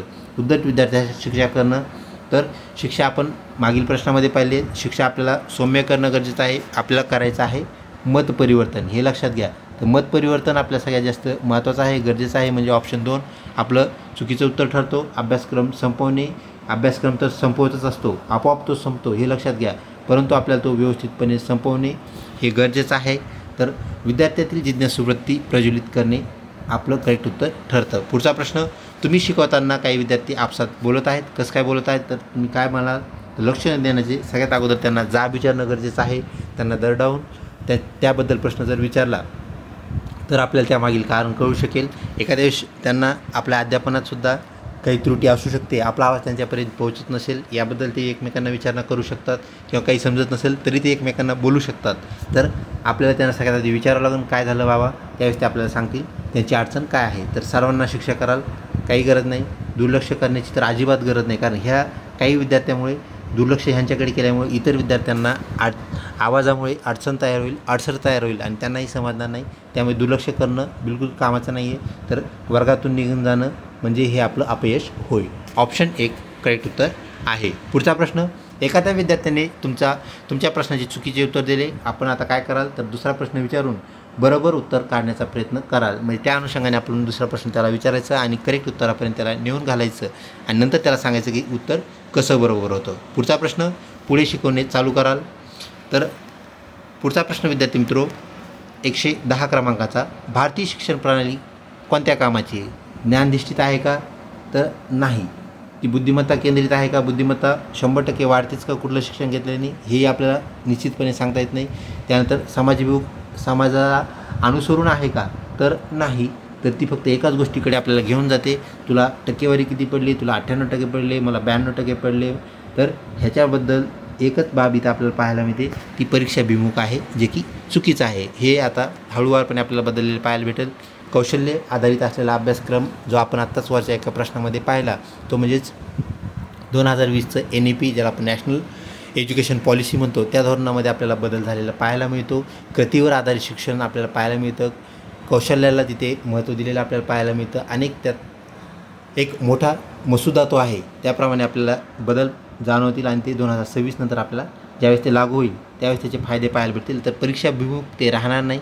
तर त्यामध्ये कौशल्याला तसेच व्यक्तिविकास आणि इतर बाबींना महत्त्व दिलेलं आपल्याला पाहायला मिळतं. पुढचा प्रश्न, वर्ग अध्यापनात शिक्षकांनी जास्तीत जास्त कोणत्या अध्यापन पद्धतीचा वापर करायला पाहिजे? तर तो आहे विद्यार्थ्यासोबत आंतरक्रिया. त्यांना प्रश्न विचारणे, त्यांच्याकडून उत्तरे घेणे, आपण प्रश्न विचारणे, त्याचे उत्तरं घेणे, म्हणजे त्यांनासुद्धा प्रश्न विचारायला लावणे, ह्या गोष्टी म्हणजेच आंतरक्रिया होय. तर ऑप्शन आंतरक्रियात्मक आपल्याला पद्धतीचा वापर करणं गरजेचं आहे. मग ती प्रायोगिक पद्धती असो, चर्चात्मक असो किंवा कुठलीही पद्धती असो, विद्यार्थ्यांना आपण त्यात सहभागी करून घेतल्यास नक्कीच त्यांच्यामध्ये चांगले बदल होतील. पुढचा प्रश्न, भारतीय संविधानाच्या कोणत्या कलमानुसार प्राथमिक शिक्षण सक्तीचं आहे?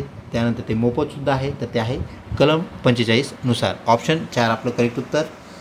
शिक्षणाचा उत्तम दर्जा टिकवण्यासाठी कशाची गरज असते? तर चांगले पाठ्यपुस्तक, बेस्ट किंवा क्वालिटी टेक्स्टबुक हे एक महत्त्वाची बाब होय. पुढचा प्रश्न, तुमच्या वर्गातील मुले मावा खाताना, ज्याला आपण गुटखा असंही म्हणत असतो, आढळली आहेत. तुम्ही काय कराल तर व्यसनाचे दुष्परिणाम त्यांना समजावून सांगणं गरजेचं आहे आणि त्यांच्यात बदल होतो आहे का ते आपलं म्हणणं मानतात, म्हणजे आपलं म्हणणं जे आहे ते मानतात का, यावर आपण लक्ष ठेवून राहणं गरजेचं आहे आणि त्यात बदल करणं गरजेचं आहे. ऑप्शन 4 करेक्ट उत्तर ठरते. पुढचा प्रश्न, काही अति हुशार विद्यार्थी तुमच्या वर्गात आहेत. आपण काय केलं पाहिजे? तर त्यांना स्वयं अध्ययनावर भर देण्यास सांगणं गरजेचं आहे. अजून त्यांचा अभ्यास वाढेल. अभ्यास वाढल्यानंतर त्यांच्या कृती वाढतील आणि त्यांना अजून फायदा होईल. त्यानंतर विविध उपक्रमात त्यांना आपण जर पुढाकार दिला, त्यांना नेहमी आपण चान्स दिला, तर अजून त्यांच्यात सुधारणा होण्यास आपल्याला जो वाव होता तो त्या वावाने ते नक्कीच त्यांना फायदा होईल आणि अधिक प्रगल्भ ते त्यांच्या कृतीमध्ये होतील. ऑप्शन 3 आपलं करेक्ट उत्तर ठरतं, जे की ऑप्शन 1 व 2 कृती कराल हे होय. एखादा कमकुवत विद्यार्थी तुमच्या वर्गात आहे तर आपण काय करायला पाहिजे? त्यावर अधिक लक्ष देणं फार गरजेचं आहे. त्यानंतर निदानात्मक, ज्याला आपण रिमेडियल टीचिंग असं म्हणत असतो, ती करणं आपण गरजेचं आहे. तर ऑप्शन 4 आपलं करेक्ट उत्तर ठरतं, जे म्हणजे 1 व 3 हे दोन्ही आहे. त्यानंतर 117, तुम्हाला शाळेत 300 रुपये सापडतात, आपली ॲक्शन काय असायला पाहिजे? तर आपण मुख्याध्यापकाकडे नक्कीच जमा करू शकतो. तर मुख्याध्यापकाकडे जमा करून मग मुख्याध्यापक शहानिशा करून त्या विद्यार्थ्याकडे ते पैसे पोहोच करतील. इतर ज्या बाबी आहेत त्या एकदा पाहून घ्या. अंदाज पाहून इकडे तिकडे पाहायचं आणि कुणी पाहिलं का आपल्याला पाहून खिशात टाकणं अतिशय चुकीचं.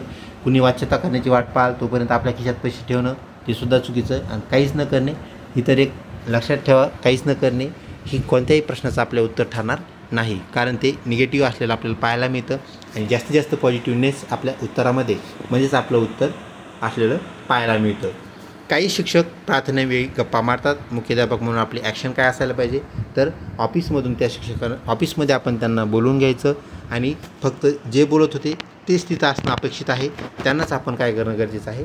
समज देणं गरजेचं आहे. इतर ज्या गोष्टी त्या पहा, सर्वांचा आपण अपमान कराल चुकीचं आहे, अधिसूचना काढाल चुकीचं आहे.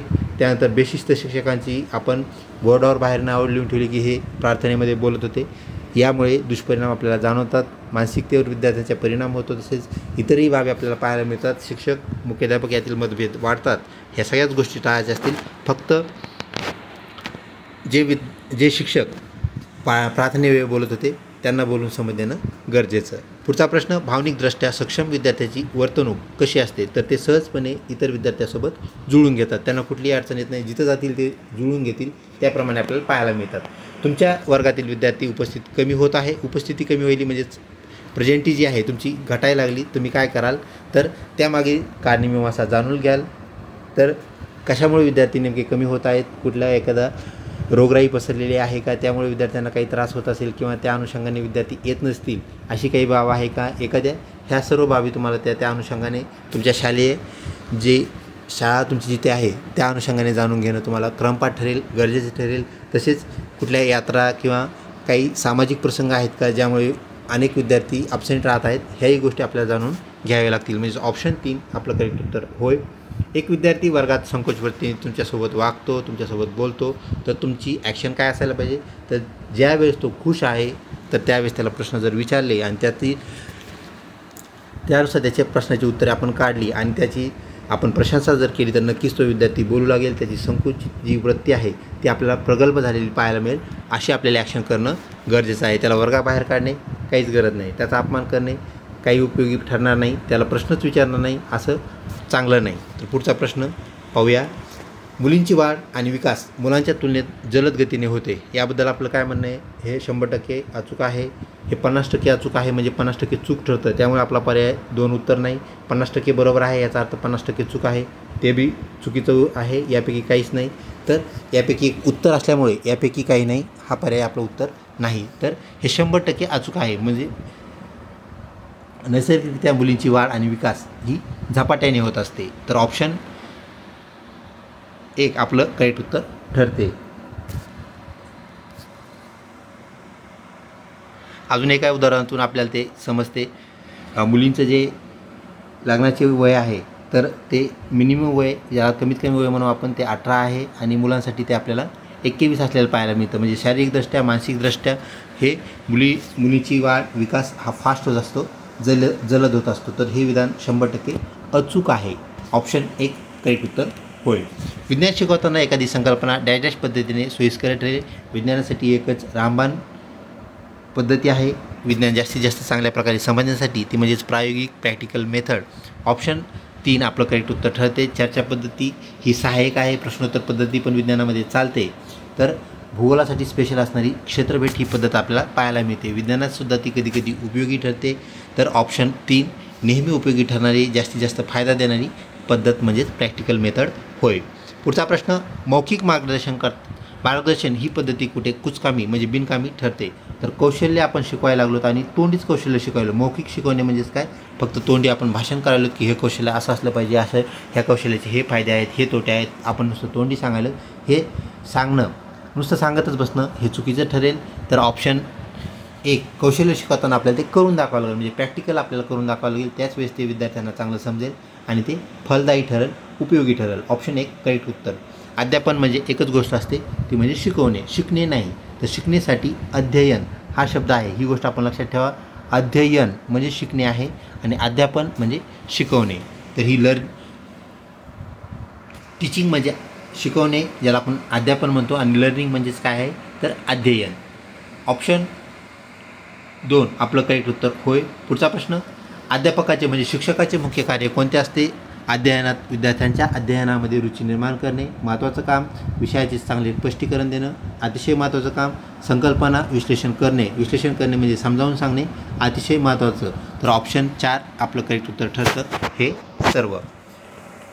तुमच्या वर्गातील एक विद्यार्थी तुमचा सन्मान करत नाही तर तुम्ही काय कराल? दुर्लक्ष करणं सगळ्यात महत्त्वाची गोष्ट आहे. त्याला परीक्षेत कमी गुण देणे फक्त सन्मान न केल्यामुळे. आणि काही न येणाऱ्या विद्यार्थ्यांनी तुमचा सन्मान केल्यानंतर त्याला जास्त गुण द्याल का? हाही एक प्रश्न. म्हणजे 2 नंबर चुकीचं. त्याला शिक्षा करणे गरजेचं नाही. तुमचा सन्मान जे करतात त्यांना तुम्ही बक्षीस द्याल का? तर पालकांना त्याची तक्रार कराल. तुमचा सन्मान नाही केला तर पालकांना काय सांगाल की हा माझा सन्मान करत नाही. तर लक्षात ठेवा, सगळ्यात आधी तुम्ही त्याच्याकडे दुर्लक्ष करा. दुर्लक्ष केल्यानंतर तो काही दिवसांनी आपोआप सुधरेल आणि सुधारल्या त्याच्यात वर्तनात बदल झाला का नाही हेही आपण पाहत राहणं, त्याच्यावर ऑब्झर्व करणं गरजेचं आहे. आणि बदल जर झाला तर तुमचं काहीच म्हणजे तुम्हाला पुढची कृती करायचं काम राहणार नाही. ऑप्शन 1 दुर्लक्ष करणं क्रमपात. पुढचा प्रश्न, एक विद्यार्थी दर शनिवारी 5 मिनिटांनी उशिरा येतो. तुमचं काम काय आहे तर जाणून घ्या त्याला उशीर कशामुळे होतो. दर शनिवारीच त्याला उशीर होतो, तोही 5 मिनिटे, जास्तही नाही कमीही नाही. कशामुळे, तर ऑप्शन सी करणं अत्यंत गरजेचं आहे. त्याचं नाव कमी कराल म्हणजे शाळेतून नाव काढून टाकणे, काही गरज नाही. त्याला टीसी कशामुळे द्यायची आणि यापैकी एकही नाही, हेही कधी उत्तर ठरणार नाही. तर ऑप्शन 3 करेक्ट उत्तर. पुढचा प्रश्न, तुम्ही इतर व्यवसायापेक्षा अध्यापनाला म्हणजे शिकवण्याला निवडलेला आहे. कशामुळे, तर अध्यापन आद्य कर्तव्य आहे. कोणाचे, शिक्षक झाल्यानंतरची गोष्ट आहे. स्वखुशीने निवडलेला व्यवसाय आहे, म्हणजे स्वतःच निवडलेला आहे. त्यामुळे त्यात दुःख जरी झालं तर नंतर दुःख करून उपयोग नाही. स्वखुशीने ते आपण पूर्णपणे पार करणं गरजेचं आहे, बेडा पार करणं गरजेचं आहे. ऑप्शन 3 1 व 2 दोन्ही आपलं करेक्ट उत्तर ठरतं. शिक्षकाद्वारे नवीन विषय सादर करण्याचा जो मार्ग आहे, सर्वोत्तम मार्ग आपल्याला पाहायचा आहे, सांगायचा आहे. विषयाची विस्तृत रूपरेषा मांडणे. एखादा अवघड विषय आहे तो विस्तृतपणे तुम्हाला विद्यार्थ्यांना सांगावा लागेल. दैनंदिन जीवनातील परिस्थितीशी संबंध दाखले देणं गरजेचं आहे. कुठल्याही बाब शिकवताना जास्त करून विज्ञानासारखा विषय शिकवताना तुमच्या दररोजच्या जीवनातील त्यांना दाखले द्या. त्याचे उदाहरणं सांगा, ते त्यांना अजून पटेल, अजून चांगलं वाटेल. आणि पूर्वी केलेला जो अभ्यास आहे, नवीन विषयाची त्याची सांगड घाला. दोघांची सांगड घातल्यानंतर जुनं त्यांचं ज्ञान, नवीन ज्ञान यांची सांगड घालून एक ब्रिज तयार करा, पूल तयार करा. आणि त्यानंतर विद्यार्थ्यांनी त्या पुलावरून डायरेक्ट तुमच्या नवीन विषयामध्ये त्यांना नेऊन घाला. ह्या सगळ्याच गोष्टी केल्यानंतर नक्कीच तुमचं अध्यापन फलदायी ठरेल, मुलांचं अध्ययन फलदायी ठरेल. ऑप्शन 4 करेक्ट उत्तर. शिक्षक या नात्याने तुम्ही तुमच्या विद्यार्थ्याकडून जास्त अपेक्षा ठेवल्यास एखाद्या वेळेस काय होईल, तर एक गोष्ट होऊ शकते, तुमची निराशा होऊ शकते, तणाव वाढू शकतो, अस्वस्थता वाढू शकते. तर विद्यार्थ्याबद्दल शिक्षकाने कसे वागावे, मागील प्रश्नामध्ये आपण त्याचं एक उत्तर घेतलेलं आहे, नेत्याप्रमाणे. ऑप्शन 2 इथं आपलं करेक्ट उत्तर. निराशा, तणाव आणि अस्वस्थता आपल्यामध्ये येऊ शकते, वाढू शकते. पुढचा प्रश्न, एक शिक्षक सामान्यतः व्याख्यानादरम्यान आपल्या विद्यार्थ्यांना प्रश्न विचारण्याचे कारण काय असते, तर कारण काय असते, लेक्चर लक्षपूर्वक तो ऐकत आहे का नाही हे पण चेक करणं गरजेचं आहे. त्यानंतर विद्यार्थी अवधान केंद्रित करण्यासाठी, म्हणजे एखाद्या विद्यार्थ्याचं लक्ष खिडकीच्या बाहेर जात असेल, तो इकडे तिकडे पाहत असेल, खाली पुस्तकात पाहत असेल, विनाकारण काही कृती करत असेल, त्याचं लक्ष आपल्याकडे येण्यासाठी सुद्धा आपण प्रश्न विचारणं गरजेचं आहे. त्यानंतर विद्यार्थ्यांना व्याख्यान समजतं का नाही, आपण सांगत आहोत, नुसतं सांगतच आहोत, हे समजायला का नाही हे आपल्याला त्याच्या उत्तरातून कळेल. म्हणजे हे सगळंच जर केलं आपण, तर आपलं जे व्याख्यान आहे, अध्यापन आहे, ते विद्यार्थ्यांना कळतं आहे का नाही हे जाणून घेणं आपल्या प्रश्नाचं महत्त्व आहे. ऑप्शन 4 करेक्ट उत्तर. सक्षम शिक्षकाला अध्यापन ज्ञान जे आहे कोणत्या क्रमाने ज्ञात असावे, त्याला कसं कळायला पाहिजे, आपलं अध्यापन कोणत्या लेवलचं आहे किंवा कसं ते असावं, संकल्पना त्याच्या सगळ्या क्लिअर पाहिजेत, त्या संकल्पना मागं असणारे सिद्धांत आणि त्या सिद्धांताचा त्याला सराव पाहिजे. आणि सराव असेल तर तो संशोधनाकडे नक्कीच वळेल. त्याचं टॉपचं जे त्यातील विश्लेषणात्मक ज्या बाबी आहेत त्यासुद्धा त्याला माहीत पाहिजेत. म्हणजे सगळ्याच बाबी त्याला ह्या क्रमाने माहीत पाहिजेत. संकल्पना माहीतच असणं गरजेचं, त्यामागील सिद्धांत, त्याचा सराव आणि संशोधन. ऑप्शन 1 करेक्ट उत्तर होय. पुढचा प्रश्न, अध्यापन फलपूर्ती झाल्याची प्रामुख्याने कशावरून कळते. आपण शिकवलेलं विद्यार्थ्यांना चांगल्यापैकी जमलं आहे, कळालं आहे, समजलं आहे. कशावरून समजेल, विद्यार्थी त्याबद्दल आपल्याला प्रश्न विचारतील. चांगली गोष्ट म्हणजे त्यांना ते समजलं आहे. समजल्याशिवाय प्रश्न विचारू शकत नाहीत. विद्यार्थ्या अंतःक्रिया दर्शवणे पसंत करतात. विद्यार्थी आपण प्रश्न विचारल्यानंतर ते प्रश्नांची उत्तरे देतात, तेही प्रश्न विचारतात. तो विषय जो आहे तो अजून ते दूरवरती चांगल्या प्रकारे नेण्याचा प्रयत्न करतात. म्हणजे त्यांना चांगलं समजलं आहे.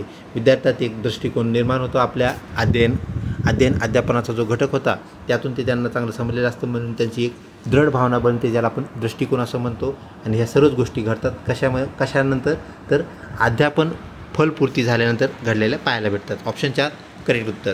135 शिक्षकाला प्रतिष्ठा, अधिकार आणि आदर दिला जातो. त्याने कोणती चूक करू नये, ह्या गोष्टी मिळाल्यानंतर त्यांनी काय करायला नाही पाहिजे हे लक्षात ठेवा. इथं नाही विचारलं म्हणजे निगेटिव्ह गोष्ट आपल्याला सांगायची आहे. विद्यार्थ्यांना शिष्यवृत्ती मिळवण्यासाठी आपण मदत करणं गरजेचं आहे. त्यामुळे होतकरू विद्यार्थ्यांना शिष्यवृत्ती मिळाल्यानंतर त्याचा सदुपयोग ते करतात. विद्यार्थ्यांना शिक्षा करणे आणि त्याच्यात बंडखोर परिस्थिती निर्माण करणे अतिशय चुकीचं आहे. तो शिक्षण सोडून जाऊ शकतो. आपण एक मागील प्रश्नामध्ये ते पाहिलेलं आहे. ते होऊ द्यायचं नाही. कठोर शिक्षा आपण टाळली पाहिजे. त्यानंतर स्नेहपूर्ण वागणूक देणं गरजेचं आहे. तर जे कुमारावस्थेतील विद्यार्थी असतात, स्नेहपूर्ण त्यांच्या जवळपास मित्राप्रमाणे आपण वागणं गरजेचं असतं. सहकार्याशी तर सामंजस्य आपल्याला ठेवावंच लागेल, तेही गरजेचं आहे. म्हणजेच ऑप्शन 2 आपलं इनकरेक्ट आणि त्यानुसार आपलं करेक्ट आन्सर, म्हणजे ही इनकरेक्ट ॲक्टिव्हिटी आहे ती करायची नाही आणि हे आपलं करेक्ट उत्तर होय. पुढचा प्रश्न, यशस्वी शिक्षक तेव्हाच यशस्वी होत असतो. कधी होतो किंवा त्याला कधी यशस्वी म्हणायचं, त्याचा विषय समग्र नीट जाणतो. त्याला पूर्ण त्याच्याविषयीची खडा माहिती आहे. कुठे काय असतं, कसं होतं, कसं विश्लेषण द्यायचं, कशी माहिती घ्यायची, कशी माहिती द्यायची, हे जर त्याला माहीत असेल तर तो एक समृद्ध शिक्षक समृद्ध ज्ञान असणारे शिक्षक आपण त्याला म्हणूया. तर ऑप्शन 1 आपलं करेक्ट उत्तर ठरतं. आणि पुढचे ऑप्शन काय सांगतात तेही एकदा पाहून घ्या. जो शिक्षक 100% निकाल लावतो, सगळेच मुलं पास करतो त्याच्या विषयाचे, तो चांगलाच शिक्षक आहे असं आपल्याला म्हणता येईल असं नाही. त्याच्या विषयाचे तो ग्रंथ लिहितो, पुस्तक लिहितो, त्यावरून तो चांगला शिक्षक ठरत नाही. प्रतिष्ठित जर्नल्समध्ये त्याचे पेपर नेहमी पब्लिश होतात, तर तोही चांगला शिक्षक ठरल असं आपल्याला सांगता येणार नाही. परंतु त्याचा विषय जर त्याला समग्रपणे संपूर्ण विषय जर माहीत असेल, खडा न खडा माहीत असेल, नक्कीच तो एक चांगला यशस्वी शिक्षक होत असतो. पुढचा प्रश्न, शाळेतील कर्मचाऱ्यावर सोपविण्यात आलेली प्रमुख जबाबदारी कोणती? तर हे मुलाच्या गरजा आणि समाजाच्या मागण्या या दोन्ही गोष्टींचा ताळमेळ साधतात. तर शेवटचा जो घटक असतो शाळेचा, किंवा सगळ्यात सुरुवातीचा घटक ज्याला आपण मुख्याध्यापक असं म्हणू किंवा सेवक असं म्हणूया, तर ह्या सगळ्यांचा एक काय असतो, ताळमेळ असतो. ह्या ताळमेळामधूनच काय होत असतं, एक चांगलं अध्यापन, चांगलं अध्ययन हे घडत असतं, म्हणजे शिक्षण प्रक्रिया चालत असते. तर इथं आपला जो पुढं बाकीचे पर्यायसुद्धा आपण पाहूया. यामुळे मुलाला नोकरी मिळवण्यास ते सक्षम बनवतात. आणि आपल्या शिक्षणाचं ध्येय नोकरी मिळवणे हे नाही, हे सगळ्यात आधी लक्षात घ्या. त्यानंतर तो मुलांच्या गरजेनुसार शाळेचा कार्यक्रम तयार करतो, आणि हे सर्वसुद्धा आपलं उत्तर ठरत नाही. कशामुळे? तरी ते एक निगेटिव्ह पॉईंट आहे किंवा आपल्या शिक्षणाची असंलग्न पॉईंट आहे. त्यामुळे आपलं करेक्ट उत्तर ऑप्शन 1 हे होय. तुमच्या एका विद्यार्थ्याला त्याच्या समस्या तुमच्याशी शेअर करायच्या आहेत, आपल्या घरी तो भेट घेतो, आपली कृती काय असायला पाहिजे? तर आवश्यक सहकार्य त्याला करणं गरजेचं आहे, आणि त्याचं मनोबल आपल्याला टिकून ठेवणं आणि वाढवणं गरजेचं आहे. 1 नंबर, त्याच्या कुटुंबापासून त्याला निघून जा, दूर जा सांगणं चुकीचं. विद्यार्थ्याच्या पालकाशी संपर्क साधा आणि समस्या सोडा. संपर्क विद्यार्थी तर पालकासोबत दररोजच करतो, आणि त्याने जर तुम्हाला विचारलं की मला मदत पाहिजे, तर तुम्ही मदत त्याला करणं गरजेचं आहे. तर पालकाशी संपर्क साधून पालक परत त्याला बोलतील किंवा त्याप्रमाणे त्या बाबी होऊ शकतात, हे चुकीचं ठरतं. तर ऑप्शन 2 आपलं करेक्ट उत्तर होय. विद्यार्थ्याशी उत्तम संवाद साधण्यासाठी शिक्षकांचा उद्देश कसा असावा? तर प्रतिसाद वेळेचे समान वितरण, सगळ्यांना सारखाच वेळ देणं आपण गरजेचं आहे. हुशार विद्यार्थ्यांना जास्त वेळ, मध्यम विद्यार्थ्यांना कमी वेळ, आणि काही विद्यार्थ्यांना दुर्लक्ष हे आपल्याला करता येत नाही, करू नये. ऑप्शन 1 आपला चुकीचा ठरतो. समीपता, विद्यार्थ्यांना समान वेळ देणं गरजेचं आहे. ऑप्शन 1 आपला चुकीचा नाही, ते न करणं चुकीचं आहे, हे लक्षात ठेवा. समीपता बाळगणं गरजेचं आहे. त्यालाही वाटलं पाहिजे की शिक्षक आपल्याकडून असतात, आपल्या पाठीमागे उभे आहेत, हे त्याला वाटणं गरजेचं आहे. विद्यार्थ्याच्या कामगिरीची पुष्टी करा. त्यांनी चांगलं काम केलं त्याची पुष्टीच करा, त्यांनी बरोबर काम केलं त्याची पुष्टी करा. पण चुकीचं काम केल्यानंतरसुद्धा त्याला सांगा की हे चुकीचं आहे, हे करणं म्हणजे ह्या तिन्ही गोष्टी काय शिक्षकाच्या गरजेच्या आहेत. तर ह्या सर्व बाबी आपण केल्यानंतर आपला जो उद्देश आहे तो फलदायी ठरेल, फलश्रुत ठरेल. पुढचा प्रश्न, खालीलपैकी कोणत्या बाबीवरून शिक्षकाची गुणवत्ता ठरते कळते? तो विषय प्रभावीपणे मांडतो, म्हणजे त्याचं विषय मांडण्याची शैली एकदम चांगली आहे. तो चांगलं स्पष्टीकरण देतो, सगळे स्पष्टीकरण देतो, उत्तरं सगळे सांगतो. त्याला विविध अध्यापन पद्धतीचे ज्ञान आहे. त्यानंतर त्याला मानसशास्त्र म्हणजेच बालमानसशास्त्र चांगल्या प्रकारे माहीत आहे. तर हे सगळ्याच गोष्टी असतील, तर या सर्व बाबी आपलं करेक्ट उत्तर ठरते. त्यावरून तो गुणवान शिक्षक आहे हे आपण नक्कीच म्हणू शकतो. प्राचीन शिक्षण पद्धतीमध्ये शिक्षकांनी काही मानसशास्त्रीय तत्त्वे शिक्षणात लागू केली. त्यानुसार अध्ययनात संवेदना निर्माण करणं गरजेचं आहे, आणि त्यांची धारणा जी आहे ती निर्माण करणं गरजेचं आहे. आपल्याला अध्ययन गरजेचं आहे हे विद्यार्थ्यांना म्हणजेच अध्ययनार्थी ज्यांना आपण म्हणत असतो त्यांना कळणं गरजेचं आहे, आणि त्याची जाणीव करून देणारा घटक म्हणजेच शिक्षक गुरु होय. ऑप्शन 3 करेक्ट उत्तर. मनोरंजनात्मक वाचन कशाचा भाग असायला पाहिजे? तर तो आहे आपला भाषा कौशल्य कला अभ्यासक्रम याचा अविभाज्य घटक होय. ऑप्शन 4 करेक्ट उत्तर. खालीलपैकी कोणते वैशिष्ट्य शिक्षकासाठी सर्वात कमी उपयोगाचे आहे, कमी संबंधित आहे? तर शालेय व्यवस्थापन त्याचा आदरच करील हे आपल्याला काही सांगता येत नाही. दुसऱ्या कोणत्या गोष्टी त्याच्यासाठी चांगल्या आहेत? विषयावरील त्याचं प्रभुत्व, चांगला शिक्षक आहे सांगू त्याच्याहून कळतं आपल्याला. विद्यार्थ्याशी सोबत चांगले संबंध ठेवतो, चांगला वागतो, नक्कीच चांगला शिक्षकाचं एक लक्षण आहे. प्रभावी शाब्दिक संप्रेषण म्हणजे चांगलं कम्युनिकेशन आहे, वेल कम्युनिकेशन. आणि शालेय व्यवस्थापनाने त्याला दररोजच शाली द्याव्यात किंवा गुच्छ द्यावेत, पुष्पगुच्छ द्यावेत अशी बाब नाही.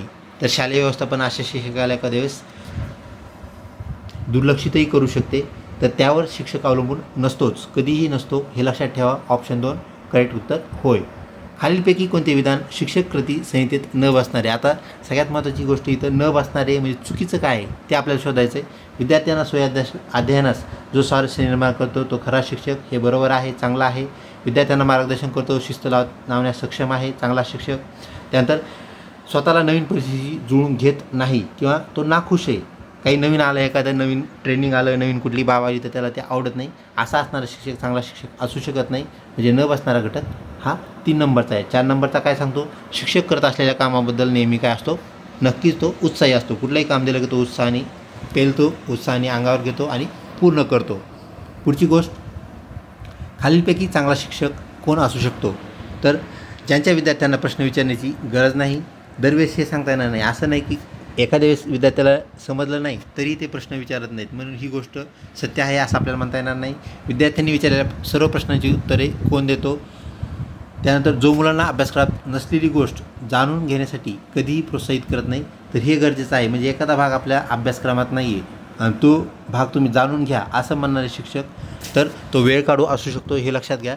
त्यामुळे अशा गोष्टीला प्रोत्साहन देत नाही असाही एक उत्तम शिक्षक असतो. म्हणजे निगेटिव्हमधून पॉझिटिव्ह, डबल निगेटिव्ह, म्हणजेच दोनदा निगेटिव्ह जर गोष्टी आल्या तर त्या पॉझिटिव्ह होतात, हे लक्षात घ्या. तर नसलेली गोष्ट जो आहे त्याला प्रोत्साहन द्यायचं नाही. म्हणजे 2 निगेटिव्ह आलेत तर हे वाक्य पॉझिटिव्ह आहे. तर ऑप्शन 3 डबल निगेटिव्ह वाक्य आपलं उत्तर ठरते. याप्रमाणे आपल्याला उत्तरे शोधायची आहेत. करेक्ट उत्तर जे आहे, मॅक्झिमम जे पॉझिटिव्ह उत्तर आहे ते आपलं करेक्ट आन्सर असते. पुढचा प्रश्न, कोणत्या घटकाने अध्यापन अर्थपूर्ण होते, तर नवीन सामग्री जी आहे शिकवली जात आहे, नवीन घटक जो शिकवला जात आहे, विद्यार्थ्याची जुन्या ज्ञानाशी आपण तो जोडणं गरजेचं आहे. पूर्वज्ञान आपण त्याच्याशी जोडलं तर नक्कीच तो आपल्याला चांगल्या प्रकारे अर्थपूर्ण ठरतो. ऑप्शन 3 करेक्ट उत्तर होय. शिक्षकांनी विद्यार्थी विश्वास संपादन करण्यासाठी कसे वागले पाहिजे, तर त्यांनी कुशलतेने वागले पाहिजे. विद्यार्थी ज्यानुसार चालते, लवचिकता त्यामध्ये असली पाहिजे. त्याने त्याप्रमाणे जर वागलं तर नक्कीच त्याला विद्यार्थ्याचा विश्वास संपादन करता येईल आणि त्याप्रमाणे अध्यापन सुकर होईल, चांगले होईल. शिक्षकांनी कोणत्या प्रकारचे शैक्षणिक साधन वापरायला पाहिजे, तर उपयुक्त असणारे शैक्षणिक साधन वापरा. ते कधी महाग असलं तरी चालेल, कधी स्वस्त असलं तरी चालेल आणि इतर शिक्षकापेक्षा ते नेहमीच वेगळं असायला पाहिजे असं काहीच नाही. तर उपयुक्त आपलं करेक्ट उत्तर होय. शिक्षक डॅश यासाठी अध्यापन साधनांचा वापर करतात. कशासाठी, तर अध्यापन प्रभावी होण्यासाठी. अध्यापन प्रभावी होणे एकमेव उद्देश आपला शैक्षणिक साधनांचा पाहायला भेटतो. शिकवणे मनोरंजक बनवणे. दरवेळेस मनोरंजनातून शिक्षण होत नाही, हे लक्षात घ्या. अध्ययन प्रभावीपणे होण्यासाठी नेहमीच अध्यापन साधने जे आहेत तशा प्रकारे वापरतात अशी बाब नाही. तर ऑप्शन 3 आपलं करेक्ट उत्तर होय. पुढचा प्रश्न, आधुनिक वार्षिक परीक्षा पद्धतीबाबत खालीलपैकी कोणते सत्य आहे. हे नियमित अभ्यासाच्या सवयीला प्रोत्साहन देत नाही. वर्षातून एकदाच परीक्षा आहे तर विद्यार्थी परीक्षेच्या जवळ आल्यानंतरच अभ्यास करतात, ही एक चुकीची सवय लागू शकते. हा त्याचा एक दोष आहे. कशाचा, ॲन्युअल एक्झामचा. त्यामुळे सरकारने ॲन्युअल एक्झाम जी आहे आपल्याला कमी केलेली, सरकारने म्हणजेच शिक्षण मंडळाने ती कमी केलेली आपल्याला पाहायला मिळते. आणि आता 6माही परीक्षा ज्याला आपण सेमिस्टर पद्धती म्हणतो ती लागू झालेली सुद्धा आपण पाहतो. तर ऑप्शन 2 आपलं करेक्ट उत्तर ठरते. वैयक्तिक शिक्षण प्रणालीची काय त्रुटी आहे, म्हणजे प्रायव्हेट शिक्षण जर आपण घेत असाल, प्रायव्हेट ट्युशन आपण एकाच विद्यार्थ्यासाठी आपण प्रायव्हेट ट्युशन लावलं असेल तर त्या बाबीच्या चुकीच्या गोष्टी कोणत्या आहेत ते आपल्याला सांगायचं आहे.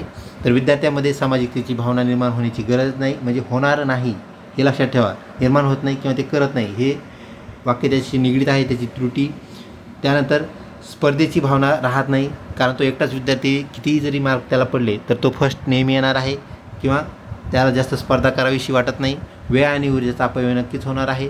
30 विद्यार्थ्यांना शिकवण्यासाठी जी आपल्याला फीस भरावी लागेल तर एका विद्यार्थ्यालासुद्धा त्याप्रमाणे त्या 30ला प्रत्येकी जी फीस द्यावी लागते त्यापेक्षा जास्तीचीच फीस द्यावी लागेल, म्हणजे अधिकची फीस द्यावी लागेल. ह्या सर्वच गोष्टी ह्या वैयक्तिक शिक्षण प्रणालीत होत असतात. तर या सर्व बाबी करेक्ट उत्तर होय. एका शिक्षकापुढील सर्वात महत्त्वाचे आव्हान काय असते, तर अध्यापन शिकण्याची प्रक्रिया आनंददायी ठरण्याची, म्हणजे अध्यापन शिक्षक करतो, शिकण्याची प्रक्रिया म्हणजेच अध्ययन, ह्या दोन्ही गोष्टी फलदायी होणं गरजेचं आहे, आनंददायी होणं गरजेचं आहे. यातून एकही गोष्टी जर त्रासिक झाली तर शिकवणं अवघड होतं किंवा शिकणंसुद्धा अवघड होतं. ऑप्शन 4 ह्या दोन्ही गोष्टी शिक्षकासाठी काय असतात, चॅलेंजिंग असतात किंवा आव्हान ठरतात. शिक्षकांनी त्याचा आवाज वर्गात कसा ठेवला पाहिजे, नेहमीच तो जर मोठ्याने ओरडत बसला त्याचा आवाज राहणार नाही, तो आवाज आपोआप विरून जाईल. तर तो कधी कमी पाहिजे कधी जास्त पाहिजे, म्हणजे आवाजात चढ उतार असणे. आपला ऑप्शन 4 करेक्ट उत्तर होय. पुढचा प्रश्न, खालीलपैकी कोणते घटक अध्यापनाबद्दल म्हणजे शिकवण्याबद्दल खरे आहेत किंवा अनेक असतील तर आहेत, एकच असेल तर आहे. तर अध्यापनाचे विश्लेषण आणि मूल्यांकन होणे आवश्यक असते, ते होत असते, ते मुख्याध्यापक करत असतात. त्यानंतर संप्रेषण कौशल्याचे हे उच्च वर्चस्व आहे. ज्याचं अध्यापन चांगलं त्याचं संप्रेषण चांगलं, तेही करेक्ट आहे. ही प्रक्रिया आहे. अध्यापन हे सक्ती नाही, अध्ययन ही सक्ती नाही, हे लक्षात ठेवा. तर आपल्याला ऑप्शन 3 जे आहेत हे चांगल्या शिक्षकाची एक लक्षणं, चांगल्या अध्यापनाचे हे गुण आहेत. तर वरील सर्व आपलं उत्तर होय. चर्चा पद्धत वापरली जाऊ शकते. केव्हा वापरायला पाहिजे, विषय खूपच कठीण आहे मग ग्रुप करा. ग्रुपमध्ये काय करा, चर्चा घडून आणा. आणि ही चर्चा घडून आणल्यामुळे आपल्याला काही त्रुटी पण पाहायला मिळतात. चर्चा घडवणे ह्यात वेळ जातो, म्हणजे वेळखाऊ पद्धती आहे चर्चा घडवणे. पण विषय जर खरंच अवघड असेल, खूप कठीण विषय आहे, तर त्या विषयासाठी चर्चा घडवणे गरजेचं असतं. तर ऑप्शन 1 आपलं करेक्ट उत्तर ठरतं. सोप्या विषयासाठी चर्चा घडवणं गरजेचं नाही. विषय अवघड आहे, अवघडपेक्षा अवघड असेल, ज्याला खूप कठीण आपण म्हणू, तर तेव्हा गरजेचं आहे. नुसत्या अवघडसाठी गरजेचं नाही. आणि या सर्व वेळी नाही, तर दरवेळी एकच पद्धत उपयोगी नसते. ही सुद्धा गोष्ट आपण लक्षात ठेवा. तर ऑप्शन 1 करेक्ट उत्तर होय. खालीलपैकी कोणते शिक्षण साधन आहे? शिक्षण साधन म्हणून कशाचा वापर आपल्याला करता येईल? विंड मिलचं वर्किंग मॉडेल. विंड मिल म्हणजेच पवनचक्की, आपण छोटी पवनचक्की आणलेली आहे जी फिरत आहे, ती विद्यार्थ्यांना दाखवणे, हे शैक्षणिक साधन म्हणून वापरू शकतो. टेप रेकॉर्डर, एखादी कविता, एखादं गीत आपल्याला वाजवून दाखवायचं आहे, ऐकून दाखवायचं आहे, आपण नक्कीच वापरू शकता.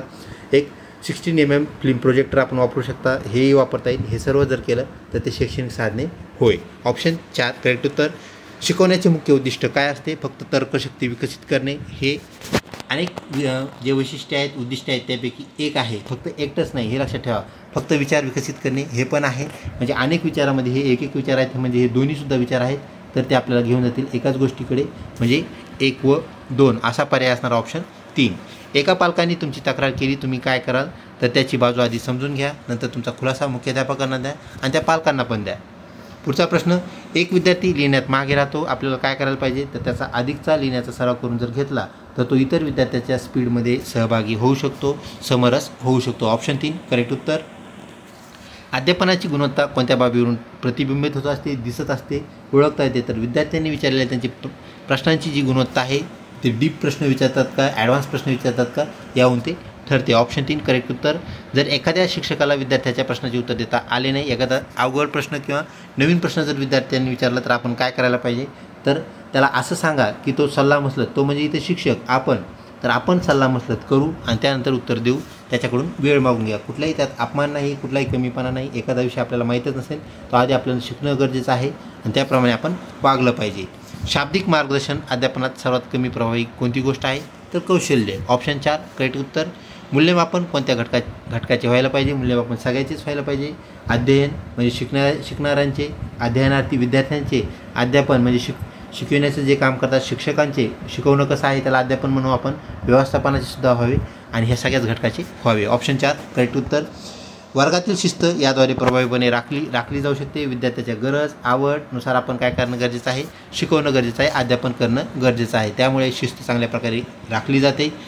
अध्यापनातील पहिली महत्त्वाची पायरी कोणती असते? तर विद्यार्थ्याची पार्श्वभूमी जाणून घेणे. ते विद्यार्थी कोणत्या वर्गाचे आहेत, ते विद्यार्थी त्यांची शिकण्याची प्रवृत्ती कशी आहे हे आपण जाणून घेतल्यानंतर आपल्याला अध्यापन करणं अजून सोपं जातं, चांगलं जातं. आणि हे कशाहून आपल्याला करता येतं?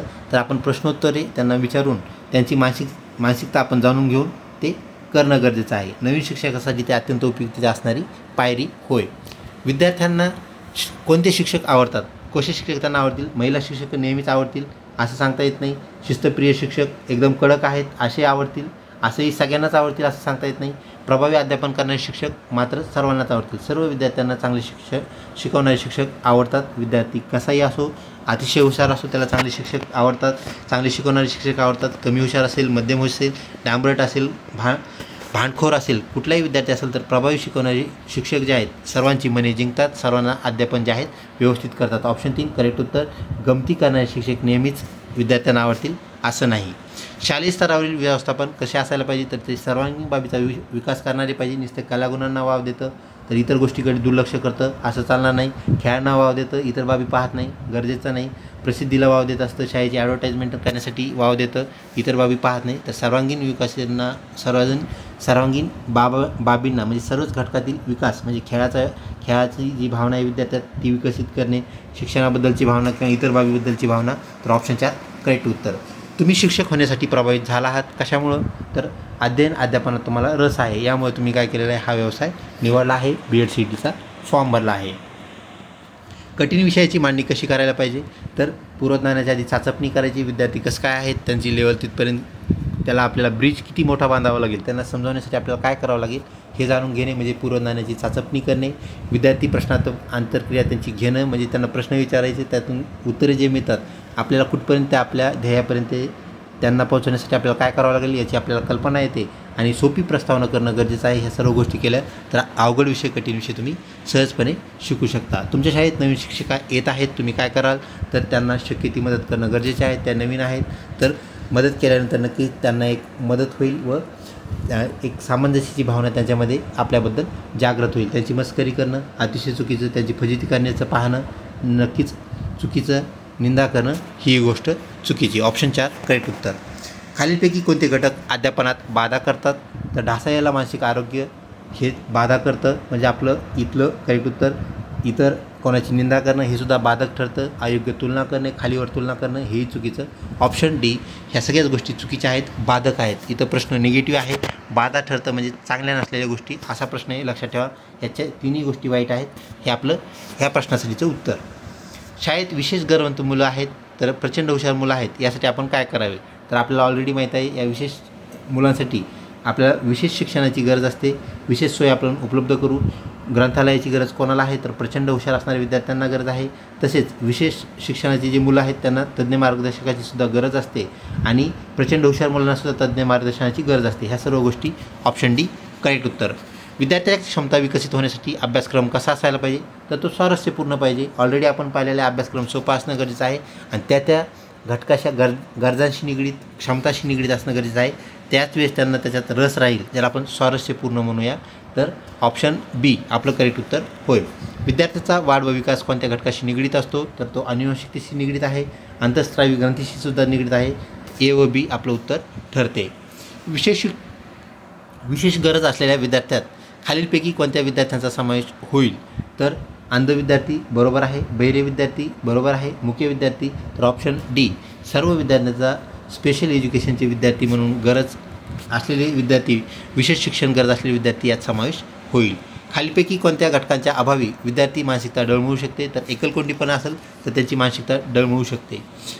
अध्ययनावर म्हणजे शिकण्यावर परिणाम करणारे घटक कोणते आहेत. संभ्रम जर मुलामध्ये निर्माण झाला, शिकायला अडचण होईल. अध्यापन गती जी आहे ती सुद्धा परिणामकारक ठरते. जर अध्यापन फास्ट होत असेल, विद्यार्थी जरा स्लो असेल तर त्याच्यामध्ये झालेला जो तफावत आहे, डिफरन्स आहे, तोही त्याला कारणीभूत ठरेल. अध्ययन जे आहे त्याच्यावर परिणाम करण्यासाठी मंदगती अध्ययन असेल तर ह्या सर्व गोष्टी काय करतील, अध्ययनावर परिणाम करतील, शिकण्यावर परिणाम करतील. हे लक्षात घ्या. ऑप्शन 4 करेक्ट उत्तर. अध्ययन प्रेरणा कशावर अवलंबून असते तर विषयातील आपला रस, त्यानंतर शिकण्याचा जो आपला वेग आहे त्यावरती. स्पर्धेतील आपल्याला जर एखादं यश मिळालं तर ते आपल्याला स्पीडअप करत असतं. तर ह्या सर्वच गोष्टी आपल्याला अध्ययन वाढवतील, अध्ययनाला प्रेरणा ठरतील. विद्यार्थी यश कशावर अवलंबून असते तर चुकीसाठी शिक्षा मिळणे, त्यानंतर अपयश मिळणे, नोकरी मिळवण्याची इच्छा असणे तर यश मिळवण्याची उत्सुकता. हे आपलं करेक्ट उत्तर ठरते. ऑप्शन 4 ऑप्शन डी आपलं उत्तर होय. शिक्षकांनी कोणती गोष्ट टाळायला पाहिजे तर कठोर शिक्षा देणं हे सुरुवातीपासून आपण सांगितलं की चुकीचं आहे. वेळेचं नियोजन करणं गरजेचं असतं, वेळेचा अपव्यय करणं हे चुकीचं आहे. म्हणजे इथं चुकीचं विचारायला टाळणं म्हणजे चुकीचं. तर ऑप्शन डी करेक्ट उत्तर. मुख्याध्यापक यांनी सामाजिक कार्यक्रमात शिक्षकासोबत कसे वागायला पाहिजे. एखाद्या समारंभामध्ये, लग्नामध्ये मुख्याध्यापक आणि आपण एकत्र आहोत तर ते आपल्यासोबत कसे वागतील असा हा प्रश्न त्यांनी त्वरित वागावे. कशामुळे काहीच अडचण नाही, म्हणजे वागू नये, प्रेमानेही वागणं गरजेचं नाही तर सामंजस्याने त्यांनी वागणं गरजेचं आहे. आणि अधिकारप्रमाणे जर तिथं वागले तर शिक्षक त्यापासून दुरावतील. ऑप्शन 3 आपलं सी करेक्ट उत्तर ठरते. विद्यार्थी मूल्यमापन कशा प्रकारे करता येईल तर विद्यार्थी मूल्यमापन जे आहे पूर्व इतिहास जाणून घेऊन सुद्धा आपल्याला करता येतं. तोंडी चाचणी घेऊन, लेखी चाचणी घेऊन हे सर्व करून सुद्धा करता येईल. ऑप्शन 4 करेक्ट उत्तर. विशेष शैक्षणिक गरज असणारे विद्यार्थी कोणते. बुद्ध्यांक जास्त असणारे विद्यार्थी, त्यांचं पण ते विशेष विद्यार्थ्यांमध्ये मोडतात. बुद्ध्यांक कमी असणारे विद्यार्थी आणि मंदगतीने अध्ययन करणारे विद्यार्थी. परंतु बुद्ध्यांक अधिक असणारे जे विद्यार्थी आहेत त्यांच्या गरजा ज्या आहेत ह्या इतर जे अध्ययन गरजेचे विद्यार्थी असतात, विशेष शिक्षणाचे गरजेचे असतात त्यापेक्षा ते थोडे वेगळे असतात. तर हे बुद्ध्यांक जास्त असणारे विद्यार्थी जे आहेत त्यांना आपल्याला अधिकचे पुस्तकं देणे, अधिकचं त्यांच्यावर तज्ज्ञ मार्गदर्शकाची गरज असते. ह्या बाबी ज्या आहेत त्या सामान्य विद्यार्थ्यापेक्षा जास्त आहेत. म्हणून ते सुद्धा एक प्रकारचे विशेष शैक्षणिक गरज असणारे विद्यार्थी आहेत. परंतु इथं विशेष शैक्षणिक गरज ही जास्त आपल्याला बुद्ध्यांक कमी असणाऱ्या विद्यार्थ्यांची पाहायला मिळते. तर ऑप्शन डी, बी आणि सी आपलं करेक्ट उत्तर ठरते. तर बुद्ध्यांक जास्त असणारे विद्यार्थीसुद्धा साधारण विद्यार्थ्यांमध्ये समरस होऊ शकतात, त्यांच्यामध्ये येऊन ते शिकू शकतात. परंतु ज्यांना विशेष शिक्षणाची गरज आहे त्यांना मात्र सामान्य विद्यार्थीसोबत शिकता येत नाही. त्यामुळे आपलं ऑप्शन डी करेक्ट उत्तर होय. शिक्षकांनी मानसशास्त्र अभ्यासणं गरजेचं आहे. कशामुळं त्यांचे गुणवेतनवाढीस ते ग्राह्य असतात. त्यानंतर विद्यार्थ्याचा मनाचा कल यामुळे कळतो, विद्यार्थी वर्तणूक अभ्यासता येते आणि हे सर्व आपल्याला इथे करेक्ट उत्तर ठरते. खालीलपैकी शिक्षण मानसशास्त्र कोणत्या घटकाचा भाग आहे? तर ते मानसशास्त्राचा भाग आहे, ज्याला आपण एज्युकेशन सायकोलॉजी म्हणूया. सायकोलॉजीचा एक तो काय आहे, पार्ट आहे. ऑप्शन सी करेक्ट उत्तर. एका आदर्श शिक्षकास खालीलपैकी कोणते ज्ञान नसले तरी चालेल, म्हणजे कोणतं ज्ञान नसलं, कमी असलं तरी त्याला चालेल. बालमनशास्त्र ज्ञान 100% त्याला असायलाच पाहिजे. व्यक्ती भिन्नता त्याला ओळखता आली पाहिजे, त्याचं ज्ञान त्याला असलं पाहिजे. वर्तनशास्त्र त्याने जाणलं पाहिजे.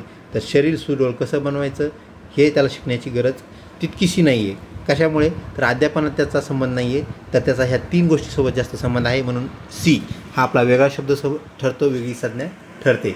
शिक्षण हे फक्त मर्यादित जागेतच दिले जाऊ शकते. ही शिक्षणाची कशा प्रकारची व्याख्या आहे? तर ती एकदम आखूड असणारी, एकदम संकुचित असणारी, कॉम्प्रेस असणारी व्याख्या आहे. तर शिक्षण जे आहे फक्त शब्द आल्यामुळे आपली अडचण झालेली आहे. फक्त शब्द नसतं तर ते चाललं असतं. ऑप्शन डी आपलं संकुचित व्याख्या ती ठरल, फक्त मुळं ठरते. मुलांनी नवीन मुख्याध्यापक यांच्याशी कसे वागायला पाहिजे? तर त्यांनी शिक्षकासोबत, त्यांनी आपला इतर जो स्टाफ आहे, तसेच मुख्याध्यापक, शिक्षिका, महिला शिक्षिका सगळ्यासोबत आदराने वागणं गरजेचं आहे. अभ्यास न झाल्यास विद्यार्थ्यांनी काय करायला पाहिजे? तर जेवढा अभ्यास झालेला आहे तितकी उत्तरे त्यांनी लिहावीत आणि त्याप्रमाणे त्यांनी काय करायला पाहिजे? परीक्षेला सामोरं जायला पाहिजे. शालेय जीवनात गृहपाठ देण्याची आपला प्रघात आहे, आपण देतच असतो. कशामुळे देतो? तर स्वय अध्ययन यासाठी मुलांना त्यातून प्रेरणा मिळते. ते लिहिता त्यांना अध्ययनाची गोडी लागते. ऑप्शन सी करेक्ट उत्तर ठरते. एक चांगला शिक्षक वर्ग नियंत्रित कसा करतो? तर शिक्षा करून, छडीच्या आधारे नाही, विद्यार्थ्यासोबत मैत्री करून हेही नाही, आपण नेत्याप्रमाणे विद्यार्थ्यासोबत वागणं गरजेचं आहे, मित्राप्रमाणे नव्हे, तर पालकाकडे त्यांची तक्रार करून हे सुद्धा नाही, तर प्रभावी अध्यापन केलं तर कुठल्याही पद्धतीने विद्यार्थी बोलत नाहीत किंवा कुठलाही त्यांची मानसिकता ढळत नाही. ही बाब आपण लक्षात घ्या. प्रभावी अध्यापन आपलं करेक्ट उत्तर होय. व्हिडिओ आवडत असल्यास नक्कीच लाईक करायला काहीच हरकत नाही. तसेच मित्रपरिवारामध्ये शेअर करा व चॅनल अजूनही सबस्क्राईब केले नसेल तर नक्कीच करा. एका विद्यार्थ्यास खूप गुण मिळाले आहेत, तुमची प्रतिक्रिया काय असायला पाहिजे? अभ्यास करून गुणवृद्धी करावी. तर खूप कमी गुण त्याला मिळालेले आहेत, मग त्याला गुण, त्याच्या पालकाचं म्हणणं आहे त्याला खूपच कमी गुण मिळालेत, मग आपण काय त्याला प्रतिक्रिया देणार? तर अभ्यास करून गुणवृद्धी आपल्याला करता येईल. आपण त्याच्यामध्ये हळूहळू बदल घडून आणू याची आपण खात्री त्या पालकांना द्यावी. गुण जरी त्या मार्क ज्याला आपण म्हणू संख्यात्मक जरी असले तर आपल्याला माहीत आहे, जर त्याचे संख्यात्मक गुण वाढले तर नक्कीच त्याच्यामध्ये विकासात्मक जो विकास आहे, मनोविकास असेल किंवा इतर विकास जे विद्यार्थी जीवनाशी निगडीत आहेत ते विकास आपल्याला झालेले पाहायला मिळतील आणि त्यानुसार त्याचे गुण वाढलेसुद्धा पाहायला मिळतील. ऑप्शन सी आपलं करेक्ट उत्तर होय. खालीलपैकी कोणते शैक्षणिक साधन प्रक्षेपित नाही, म्हणजे प्रोजेक्टेड नाही आहे? OHP प्रोजेक्टेड साधन आहे, बायोस्कोप प्रोजेक्टेड आहे, इपिडायस्कोप प्रोजेक्टेड आहे. फळा ह्याला कुठल्याही प्रकारचा करंट लागत नाही, कुठलाही फ्लॅश दिसत नाही, त्याला फळ्याला स्क्रीन नसते, हे लक्षात घ्या. म्हणजेच हे स्क्रीनवरती आणि करंटवरती चालणारे 3 उपकरण आहेत. वेगळं उपकरण कोणतं असाही हा प्रश्न ठरेल. फळा आपलं करेक्ट उत्तर होय. विद्यार्थ्याला कमी गुण मिळाल्यास त्याला काय करता येणार? तर विषय शिक्षक भेट घेऊन सल्ला व मार्गदर्शन घ्यावे. त्या शिक्षकाला त्यांनी भेटावे, आपली उत्तरपत्रिका दाखवावी, सरांना कुठं गुण कमी मिळाले आहेत, कसे मिळाले आहेत, का मिळाले आहेत, कसे गुण वाढवता येतील याची सल्लामसलत करणं त्यांनी गरजेचं आहे. शिक्षकाशी तो भांडू शकतो. कशामुळे भांडेल? बाकीच्या सर्व 99 विद्यार्थ्यांना, वर्गातील 29 विद्यार्थ्यांना चांगले गुण मिळाले आहेत, व्यवस्थित गुण मिळाले आहेत, तर भांडणे क्रमपात गरजेचं किंवा उपयुक्त नाही. त्याचे पालक शिक्षकांशी भांडू शकतात, तर तेही उपयुक्त नाही, त्याने शाळा सोडून जायला पाहिजे, हेही संयुक्त नाही. तर ऑप्शन 4 करेक्ट उत्तर. सामान्यपणे शिक्षकांनी सहकार्याशी कसे वागले पाहिजे? तर मित्राप्रमाणे. कारण आता इथं शिक्षक असं आहे हे लक्षात ठेवा, तर त्याने मित्रताप्रमाणे वागणं गरजेचं आहे, मित्रता जाणणं गरजेचं आहे. तर ऑप्शन 3 करेक्ट उत्तर ठरते. कोणत्या शिक्षणाला विशेष साधनांचा व तज्ज्ञ शिक्षकाची गरज असते? तर ती असते स्पेशल एज्युकेशनला. विद्यार्थ्यांनी छंद जोपासण्यासाठी किंवा छंद जोपासणे ही कोणत्या प्रकारची गरज आहे? तरी त्याची वैयक्तिक गरज आहे. कोणता छंद त्याला असावं याचं बंधन शाळा घालत नसते, तर वैयक्तिक गरज आहे हे लक्षात ठेवा. परंतु शिक्षण ही सामाजिक गरज आहे हे लक्षात ठेवा. ही त्याची वैयक्तिक गरज आहे, तर शिक्षण सामाजिक गरज. त्यानंतर चांगले कपडे किंवा भारीचे कपडे, वेगळे कपडे, वेगळ्या वस्तू ही चैनीची गरज असते हे लक्षात ठेवा. तर ऑप्शन 2 आपलं इथलं करेक्ट उत्तर. प्रश्न क्रमांक 199. विद्यार्थी एकमेकांना चिडवतात तर तुम्ही काय भूमिका घाल? त्यांना वर्तणुकीचा धडा आपल्याला देणं गरजेचं आहे. कोणालाही चिडवू नये, त्याप्रमाणे आपण त्यांना संबोधित करावे असं आपल्याला सांगावं लागेल. खालीलपैकी कोणते कार्य विद्यार्थ्याने करणे अपेक्षित आहे. मध्ये विद्यार्थी काय करायला पाहिजे, तर त्यांनी सगळ्यात महत्त्वाचं स्वयंशिस्तच पाळावी. वर्गात त्यांनी मदत करणं, एखाद्या वेळेस मदत नाही केली तरी काही हरकत नाही आहे. उलटपणा करणं हेही गरजेचं आहे. वर्गात तो नेहमी उपस्थितच असतो. उपस्थिती गरजेची आहे, परंतु तो फक्त उपस्थितच असतो असंही होऊ नये, तर स्वयंशिस्त पाळणं गरजेचं आहे. त्यानंतर आजच्या प्रश्नावलीमधला शेवटचा प्रश्न, विद्यार्थ्यांना कोणती बाब रुचीपूर्ण करणे गरजेचं आहे, तर त्यांना अध्ययन करणं गरजेचं आहे. ऑप्शन 1 आपलं करेक्ट उत्तर ठरते. विद्यार्थी मित्रो, आपली BEd CET जी की 24, 25 आणि 26 मार्च या 3 दिवसामध्ये सकाळ सत्र, दुपार सत्र व सायंकाळ सत्र या 3 सत्रामध्ये ती होणार आहे. तर या CETला आपल्याला चांगल्या प्रकारे अभ्यास करायचा आहे. तिन्ही जे घटक आहेत त्यामध्ये बुद्धिमत्ता असेल, त्यानंतर सामान्य ज्ञान असेल, शिक्षक अभिवृत्ती ज्याचे आपण आत्ताच 201 प्रश्न पाहिलेले आहेत ते असतील, या सर्वांची आपण तयारी करणं गरजेचं आहे. आपली जी BEd CET आहे याचा जो स्तर आहे तो मध्यम ते सोप्या प्रश्नाचा आहे. त्यामुळे कुठल्याही प्रकारच्या प्रश्नाची आपण चिंता करायची गरज नाही. तिन्ही घटकातील प्रश्न, बुद्धिमत्ता, सामान्य ज्ञान, त्यानंतर शिक्षक अभिवृत्ती हे सोपे ते मध्यम स्वरूपाचे येतील. सर्वात अवघड प्रश्न एकही येणार नाही याची आपण 100% खात्री बाळगा. त्याप्रमाणे आपल्याला परीक्षेला सामोरं जायचं आहे. सर्व घटकांना उचित आपल्याला न्याय द्यायचा आहे. 40 मार्क आपल्या पहिल्या घटकासाठी आहे, ज्याला आपण बुद्धिमत्ता या नावाने ओळखतो. तसेच दुसरा जो आपला घटक आहे तो म्हणजेच सामान्य ज्ञान. तर सामान्य ज्ञानमध्ये सुद्धा चालू घडामोडीवर आपण जास्त काम करू, म्हणजे जास्त डीपमध्ये काम करण्याची गरज नाही. कारण चालू घडामोडीचे जे प्रश्न आहेत ते आपल्याला 3च प्रश्न विचारले जातात आणि तेही वर्करणी प्रश्न असतात. एकदम सोपेसे प्रश्न, जसे की महाराष्ट्राचे सध्याचे मुख्यमंत्री असतील किंवा एखादा पुरस्कार नुकताच कोणाला मिळाला असेल, त्यानंतर राज्यपाल असतील, ह्याच गोष्टी आपल्याला विचारल्या जातात. एकदम डीप स्पर्धा परीक्षेसारख्या गोष्टी आपल्याला विचारल्या जात नाहीत. ही गोष्ट आपण लक्षात घ्या. त्या अनुषंगानेच आपले पूर्ण जनरल नॉलेज आहे. आपण अभ्यास केल्यास नक्कीच आपल्याला जनरल नॉलेजमध्ये 30 पैकी 30 गुण प्राप्त करता येऊ शकतात, चांगले गुण मिळवता येऊ शकतात.